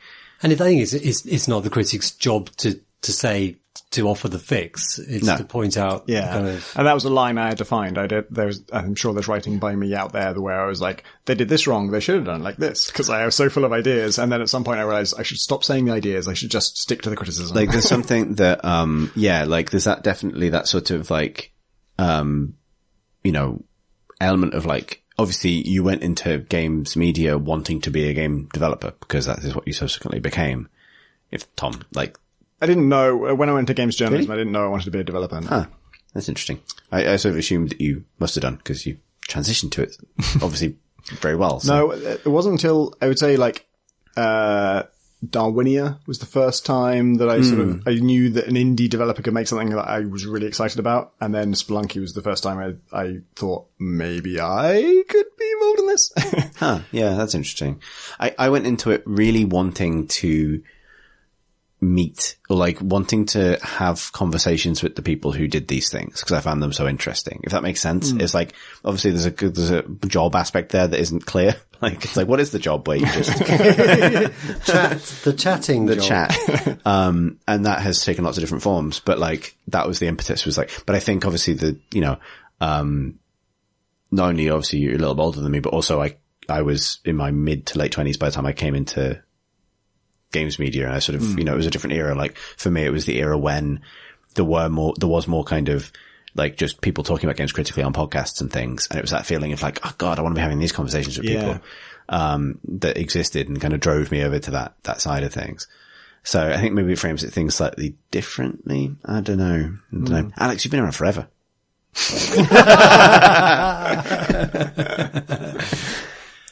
I was interested in design, but I've always been interested in all kinds of design. So I used to work, my first journalism jobs were on Architecture and Design magazine. So, and I've always been interested in the decisions people make and why they make them in order to make stuff. And because I love games, I wanted to transition to games as like, that was what I wanted to work for Edge, like all the way through and kind of, accidentally worked in architecture design for a few years first. But yeah, like that meant that I did get a shitload out of talking to people who make games, and then kind of pretty much that's the most journalism I write now is just interviews with people about why they do what they do, why they make the decisions they do, which is fucking great. That's exactly what I wanted to do, really. But I don't really I never felt that I at all qualified to be able to offer any alternatives. And I still find myself occasionally sort of trying to sort of talk knowledgeably with a developer or a designer and then sort of regretting it immediately. I don't think I completely fuck up or, that much. At the same time. But I often feel like, just like I've always found for me, journalism is always like, you don't put yourself forward. Like the subject is everything. And, like shut the fuck up, Alex. Just like, the whole point is that you don't fucking speak. Yeah. I think that's like, yeah, I get that. That is also a big mood. I don't actually think that's universal. Like, it's definitely it's certainly what I feel for myself. I think, what I want to do. I've had enough of this, this booze for this to get heavy. But like, I feel like that's a really appropriate stance for like journalists of a certain stripe to adopt. Like, I think it's an honorable stance. It's the I am not the subject, angle, which is, it puts other people forward. However, I think there's the risk there of like, not necessarily like dehumanizing the other person, but setting what they understand as so far apart from what you understand that you can only be kind of supplicatory to it. Oh, sure. But then there's the writing process. And like, so they, you do the interview. I think that you end up, whether you want to or not, when you write it, you're doing that in a room on your own. Like, you cannot help but stick a shitload of yourself in. Your own interpretations, whether you're conscious or not, are going to go in there. And, you're going to get stuff wrong and you're going to get stuff right. And, I don't think I think it's possible not to. But like I said, I don't think that purity thing that sort of, puritanical kind of attitude is a universal. Like, I don't think that it's the only way to write journalism. And I think but it's just what suits me. Yeah. And I think crucially that's changing in really good ways. Like, I thought it was interesting this week watching the Tomb Raider reviews come out, noticing how many of the reviews, particularly from places like Waypoint, I think maybe it's related to the podcast that mentioned by Kevin in the previous question, but how many of those reviews just allowed themselves to take the time to pick apart and to analyze the kind of tonal cultural storytelling issues that those games have, because like that is a kind of critical voice that struggles in an environment that says that game reviews have to include certain things, and you have to have the design chat or whatever, rather than that you can't take a lens to it or an angle to it. You can't, have a critical voice in that way, which is separate from, and this is where we get into structured chat. So maybe we can move on, but like there's a difference between a particular school of games journalism, which is like, here is the experience I had in the video game, and sort of critic-led games journalism, which is taking a particular view of a game and talking about what it succeeds and doesn't based on basically a particular cultural consideration. And that has been missing for a really long time. And it's really cool to see it arrive. And it arrives because of greater diversity of voices among critics, basically. Like, people in our position broadly are kind of, on your design chat side of things simply because we've kind of always played games and we've always felt that games were for us. And we've always had the kind of freedom to kind of really get into the weeds about how this thing functions as a kind of mechanical bit of video game design. But something like, for example, the presentation of indigenous peoples in Tomb Raider is a subject that I'm really glad to see covered, and particularly really glad to see covered within the headline review. Not simply article about, but this is our review and it has a score on it. Because that is kind of exactly what criticism should be doing. And it's only possible because of greater diversity of writers. Yeah. And it's more about like, and it's not, it's a good thing, basically. I don't have a further point to that really. It is good. It's good. And also, it's also good, but it's also kind of, maybe as a counterpoint to this question, this is where I was going with it. it's good in a way that the parameters of you haven't made games so you can't criticize games doesn't quite recognize. Because I can imagine people at the studio who don't consider the things that the game is being rightly criticized for, in the case of, for example, the new Tomb Raider, not understanding why their review from a big outlet has taken this direction. I mean, that's absolutely the right of the critic. And there will inevitably be arguments as the culture of games creation, which is hugely collective and somewhat anonymizing and somewhat factory-like in terms of the vast amounts of assets required to create something that ultimately ends up expressing something political that any individual person involved in its creation probably has no idea is happening, versus a critical community that's becoming more, sort of vocal and varied and diverse in lots of good ways. That's an argument that will stretch off into the future, but it's nonetheless kind of like a positive direction. I don't know if anything I just said made any sense, but like it does. I'd like to, I'd like to ask them why as well. Like that would be my sort of take on it. Like I would like to know, why did that go in there? Like what is its purpose? Cause like games are very sort of, there's a reason for most stuff in there. Like, whether it's because, we wanted to evoke like 1930s racist fucking, sort of, archaeological. Well, that's the thing, right? Like, games have such a weird relationship. So I think we're specifically talking about AAA games here, rather than like small teams of indie developers making something. Games have such a weird relationship with like intention, and critics have such a weird relationship with intention because a trope we've just been talking about of like bad criticism or bad faith criticism where someone makes loads of ad hominem attacks on the developers of game, particularly when you're talking about a big game, is completely misleading. Because if you say like, the developers of Call of Duty don't know shit, and then you're talking about like huge numbers of people spread across multiple studios, probably hundreds of people, and you're like, well, that's not really fair because, fucking Red Barrel artist guy over here probably does know what he's doing. And that probably stretches most of the way through the system, etc. But actually, when it comes to criticizing games as art, basically, you end up with the issue of like, this new Tomb Raider involved a lot of typing on a lot of typewriters. And at what point was there a point of intention or a point of direction? And there absolutely was, but the traditional kind of setup struggles to find those points where you can ask that question meaningfully. Yeah. I remember the question I was always asking in interviews was just like, either why did you make this game, or like what did you set out to do with this game? Especially as a sequel, it would be like, what did you set out to do with this game? And I thought that was like, it was sometimes a very successful question, and it seemed like it would get to the heart of just like, the whole soul of this thing. But then sometimes it would totally fail, and it would just be like, they would dodge it and act like they didn't have the answer. I'm like, how do you know the answer to that? And now that I know more about the industry, I realize sometimes the person you're talking to did not make the decision to make this game and was told by a higher up, we're making this game for business and strategic reasons. And they have to just fucking make up a creative reason for why they're making it. Yeah, exactly. Man.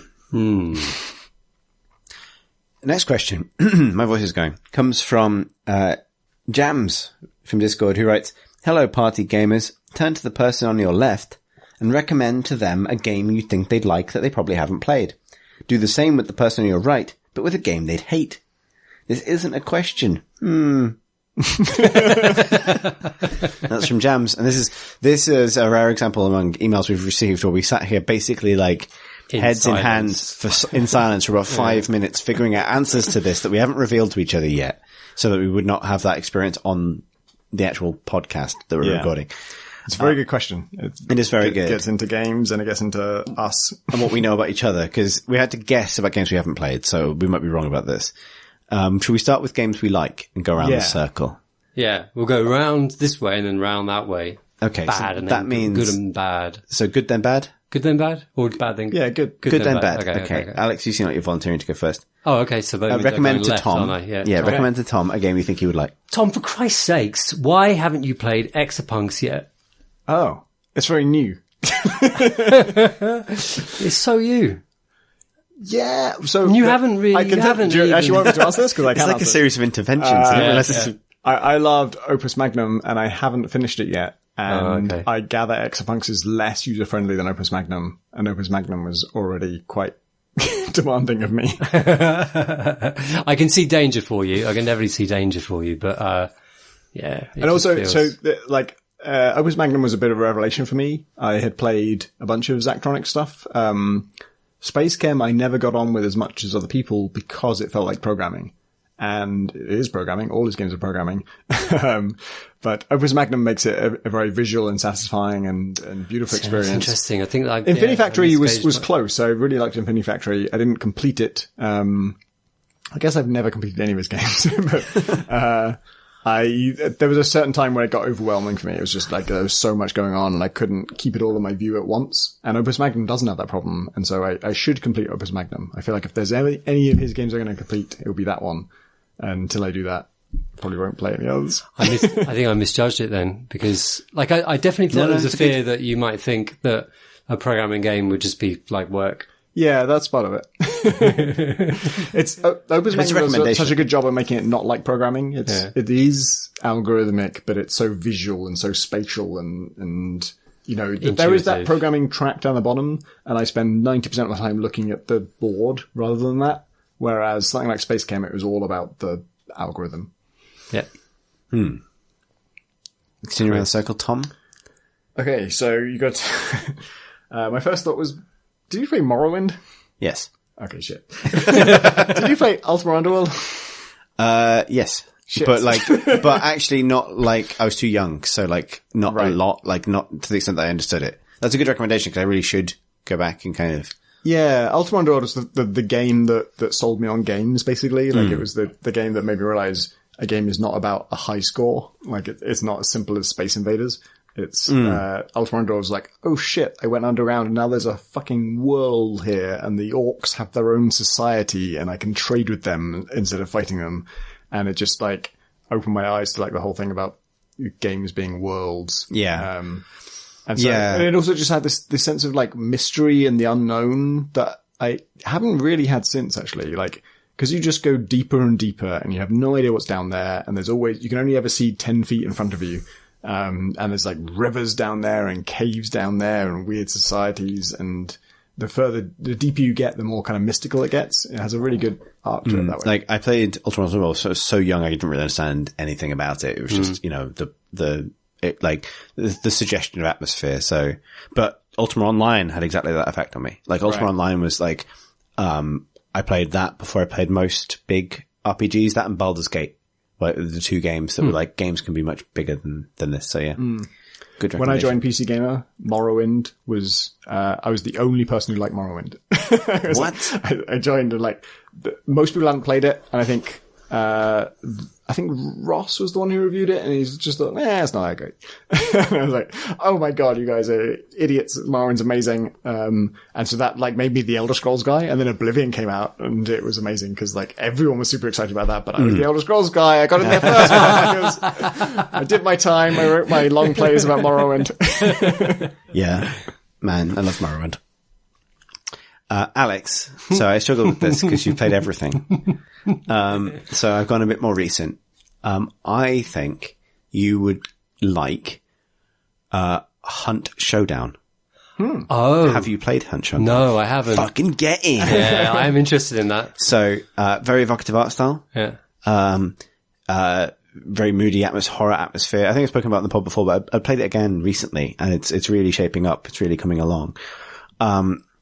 The reason I think you'd like it is because it is, even though it's got like obviously a competitive element, you are basically like pairs of kind of grimy bayou monster hunters heading off into a kind of spooky, shitty wilderness, to hunt, monsters, and there are other players and they're competing to hunt the same monsters. But it's a rare example of a co-op game when you can play and like go and try and find a monster, fail to find the monster, not encounter any other players, and simply escape again with the little bit of XP you've managed to scrape away. And that's kind of a result because it's not like permadeath, but like you have like a roster of characters and you pick which one, and they level up and you pick which one you're going to take on the game with you. And if they die, they're dead. They're gone forever. So, you know, you're gambling with your characters every time you play, but it's also like you can play and it's just sort of like you absorb the atmosphere a bit and like 3 things happen and then you run away and you get out again and nothing really happened. And that's actually meaningful. And I can imagine you like specifically liking that. I would like that. Yeah. Yeah. Because I like noble failure. Yeah, exactly. If I can lean on a noble failure, that's I think there was other things like it's a game that lends itself to like both like active leadership, but also just dependable sidekickery. That's me. Yeah, it totally is. And I was like, Alex, you like this? Yeah, that sounds good. Yeah. Because I've been, I haven't played that much on PC lately because, our mutual friend Owen has been making me play Monster Hunter Generations Ultimate. Oh, of course he has. Which is fucking great. Yeah, I can It's imagine. actually way better than World. But, anyway. But I'm more about the hunt. I love the hunt. So much of our gaming lives has been defined by Owen persuading us to play His things. latest enthusiasm. Everyone has a different relationship with that power, I think. Okay, shall we go the other way around and start doing unrecommendations? Okay, shall I start? Yeah. Okay, so I'm going to go with a PlayStation game, but This is for Chris, right? Yeah, this is for Chris. But I suppose it could be a game. No, it has to be this one. Gran Turismo Sports. Oh, interesting. So I don't think that you probably are that interested in racing games, like sim-based racing games. I just think you probably don't care about them. I am powerfully indifferent to cars. Yeah. That's good. Right. Yeah. Now layer on with that a game which thinks cars are just, but in the blandest way, like it's in love with them, but with no hormones going on at all. Yeah. It's like, I love the smell of leather and I'm going to just celebrate the smell of leather, but there's no payoff. But not in like a tantric way. not even tantric. There's not even any nakedness. Like if there is nakedness, there's just like, it's just all leather. smooth. There's nothing, Yeah. No hairs. It's like, and like everything is utterly smooth, beautifully constructed, but like a celebration of nothing. Yeah. I think that would put you off. That would make Yeah, you I think angry. that's a good unchoice. Like And it's just constant light jazz playing. like See, if I'm I could, quite into if this I, now. if I could glean some kind of like sort of mundane horror from this, then I not probably even would that. like it. Like if there's some element of like, aren't we all just a fucking Volvo? No, because there aren't even very many mundane cars in it anymore. Like, because there's a classic Andy Kelly, who we've all worked with at Future. Oh, yeah. Tweet, Yeah. which I think you retweeted, and I noticed. That's it. why that's in my head, And actually. Yeah. I think it's the line is, video games where your dreams can come true. And it's like a picture of a Volvo going around a racetrack. A Volvo estate, brown, I think. But, yeah. Yeah, you're right to indicate GT Sport in that context, because I think I'd probably get some charm out of like flinging a hatchback around a thing. Yeah. But no, if it was just like shiny muscle cars doing fast, I don't care. Good choice. Thanks, man. Tom, so I struggle with There's this. such a- 'Cause this is so easy, but at the same time so hard. Yeah, I would think there's a huge swath of things that, especially that you like that I don't, because you are the man who loves to read the text and I'm the man who hates to read So I've the done a text. little bit of that, but like I feel like in order to truly pick a game that you would hate, it can't be something that you would simply not play. Like it has to be something that you might try to play. Like, yeah. So it has to be a game that contains a kernel of something that you care about, but buries it in a way that you will find supremely frustrating. Because I think you're very good at not giving games your time. Like I I pride myself What a on that. skill. but you have the ability to like, this is boring me, I'm going to stop. Whereas like, I just keep going. Like I really will just keep going. So, even though like it takes me a long time to acknowledge that I am bored. Like, I don't think that's true for you. So the game I'm going to suggest for you is Fire Emblem. Oh, wow. That's so interesting, because literally today, like someone on my Twitter feed was saying this is one of my favorite games of all time, and I was like Googling YouTube videos and watching play of it, thinking, I should get into this. I think you would hate it. And the That's reason, interesting. Yeah, I don't know how this would play out. the reason is this, right? I'm thinking particularly Fire Emblem Awakenings, which is the one that I most recently played most of. The reason I think is this. You obviously are interested in clever turn-based battle systems. It is that. And you're obviously interested in sort of XCOM style games where like, teams sort of level up and whatever. However, I suspect that you are not interested in interminable, JRPG style storytelling. Yep, that's true. I do not think you are interested in endless conversations between characters that are sort of quite fine, but sort of go on and on and on and on and on. Kind of tweet. Yep. I don't think you were a fan of, sort of invisible fail conditions that can seriously affect the range of abilities you get access to in your playthrough. Yep. And I don't think you were a fan of those things also being intricately tied to the plot that you might be skipping. Yep. Also a good guess. So I actually watched it. So like Yeah. I say, I googled videos of Fire Emblem Awakening like today, or maybe it was yesterday. And there are very few because it's on DS, and so there just aren't that many gameplay videos on YouTube. But what I found was of a guy who was like, "Oh, my girlfriend just gave me this game, and I'm going to play it, and I'm really excited about it." And it was like, the reason I clicked on it was most of them are like 2 minutes long, and this one was 13 minutes long. So I'm like, okay, some actual gameplay is going to happen here. And then I watched it, nothing was happening, and so I skipped ahead like 3 minutes, 5 minutes, 7 minutes, still no gameplay at all. Then the game started at like 7 minutes, and then okay, game started, great. I'll skip ahead like 1 minute to get to the actual gameplay. No actual gameplay, still a cutscene. Skip ahead 2 more minutes, nope, still cutscene. Skip ahead 5 more minutes, nope, still cutscene. It's like 12 minutes into the 13-minute video, still no gameplay, and then he like just starts the game and then the video ends. Yep. I love that game. I think it's great. But I think it's like, it's capable of like specifically aggravating you, if that makes sense. Like, this is good to hear because, I don't have a 3DS, and I was like thinking like, if I should play this, maybe I should get one, and maybe I shouldn't. like, I think it's great, but, yeah. I'm pleased. I think I might have nailed something. I also like, sorry, I know that it has like 2 modes, and in one mode, the actual story characters can die permanently, and in another mode they can't. Yeah. And that was something I was interested in, like, You can't face scum either. My main interest was not so much, I think this will be fun. It was like, I think it should be good research because I'm making a tactical game. And should I do this? Like, people can permanently die thing. And one thing I know for sure is that definitely shouldn't be an option at the start of the game because that is just making 2 completely different games. And I'm not prepared to do that.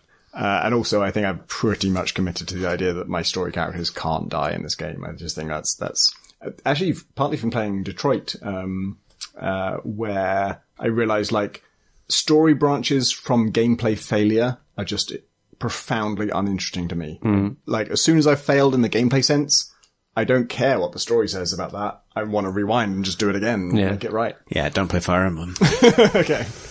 Like, Fire Emblem lets you accidentally kill potential future companion characters in missions and lock off entire branches of potential strategic depth on that basis. It's weird because I like consequences, but there's a certain kind of consequences that, like, in Detroit... I think it's how most people feel about consequences, Tom. In Detroit, I misunderstood the controls in one scene and slightly slipped up, and it led to just a fundamentally different branch in the story. And the whole time I was just like, nope, this isn't real, this isn't happening, because I didn't do that thing. That thing that I fucked up, I wouldn't have fucked that up if I just known how to play the game. Yeah. Okay, Tom, what is your game Alex shouldn't play? I've changed my mind about this several times during the conversation. Also, just kicked the rum over, but we're fine. Have you played Spore? See, yeah, no, I haven't. No, I haven't. I don't think you'd like it. Yeah. But I do. Like, this is... I don't get why you like it. Yeah, there's a set of games that I really love that are less popular. Spore is still pretty popular. It's still, like, a lot of people do like that game. But yeah, especially listening to Pip talk about her grievances in it 2 weeks ago, I realized, yeah, there are a lot of legit reasons to dislike this game. And when this is difficult because I haven't heard you bitch about that many games. You're quite a positive person. You're usually telling me about something you do like. Yeah. But when you don't like something, I feel like it's usually a sort of, this is just bad design. This shouldn't have been designed this way. It doesn't make any sense. And Spore is full of that. And I like it anyway. 'Cause it's a very rare case where like content overruled systems for me. Like the stuff that I was seeing in the game, it was made by other players, not by Maxis. Yeah. And that stuff was so good, that I didn't care about whether the tribe game was like mechanically interesting because I was seeing this giant ornate antique chair attacking a village full of like old men whose wheelchairs are built into their bodies. And then like some sentient sniper rifles got in on the fight. And I was like, I don't care like who's winning this fight. I'm just having such a great time. Yeah, I think I'd have felt fairly unmoved by that. I must admit, like the Werner Herzog because I was gonna sniper rifle man battles. To await them as despair and pain. Oh god! Ultimately, trivial creations of Will Werner Wright. Herzog narrates Sport is like, oh, I want to make that more than anything else. That's good. The mere quirks of a admittedly interesting animation system. That has it, like, when I was sort of trying to think... The sniper rifle has eyes, but it does not feel. Is there a general area of games that I don't really like? And you asked me before, and I said sports games. Like, I don't know any sports games. Yeah. Alex said sports, and you went, sport? I heard the first 4 letters you said. But I think that I'm having to come round to a realization, which I'm kind of uncomfortable with. But I don't think I like sort of city builder games, like just management games. Right. And I'm pretty sure I used to love them. And I just get this feeling of utter weariness. What's the last one you remember liking? The last one I remember liking, I mean, this is it. I could have sworn, Dungeon Keeper? Oh no, management games, not RPGs. Oh, Dungeon Keeper. Yeah, okay, right. Sorry, yeah. I got SimCity 2000. And I could have sworn I probably played like since, but then now I think about it, I don't think I have. And then the last time I played like I played City Skylines, which is like clearly a fucking good game. It was a really good game, really good game. I just felt utterly weary. I just like, and it's sad. Did you play the SimCity game before that?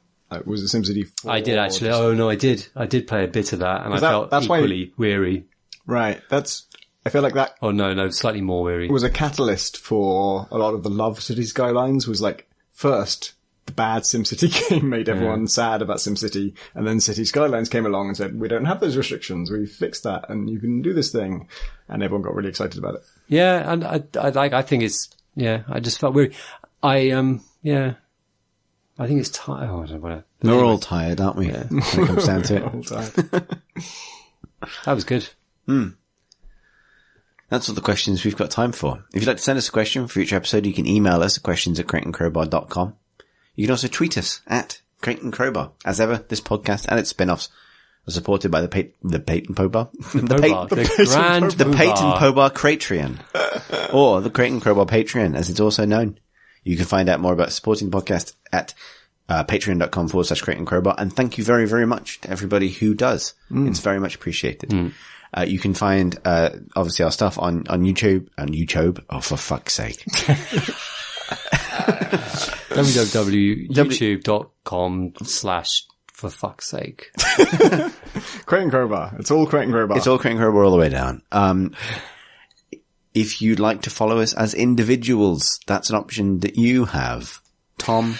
I'm at Pentadact, PENTADACT. I am at Rotational, ROTATIONAL. And I'm at C Thurston. That's CTHURSTEN. I think we handled that well. That went really smoothly. Great. Thanks for listening, everybody.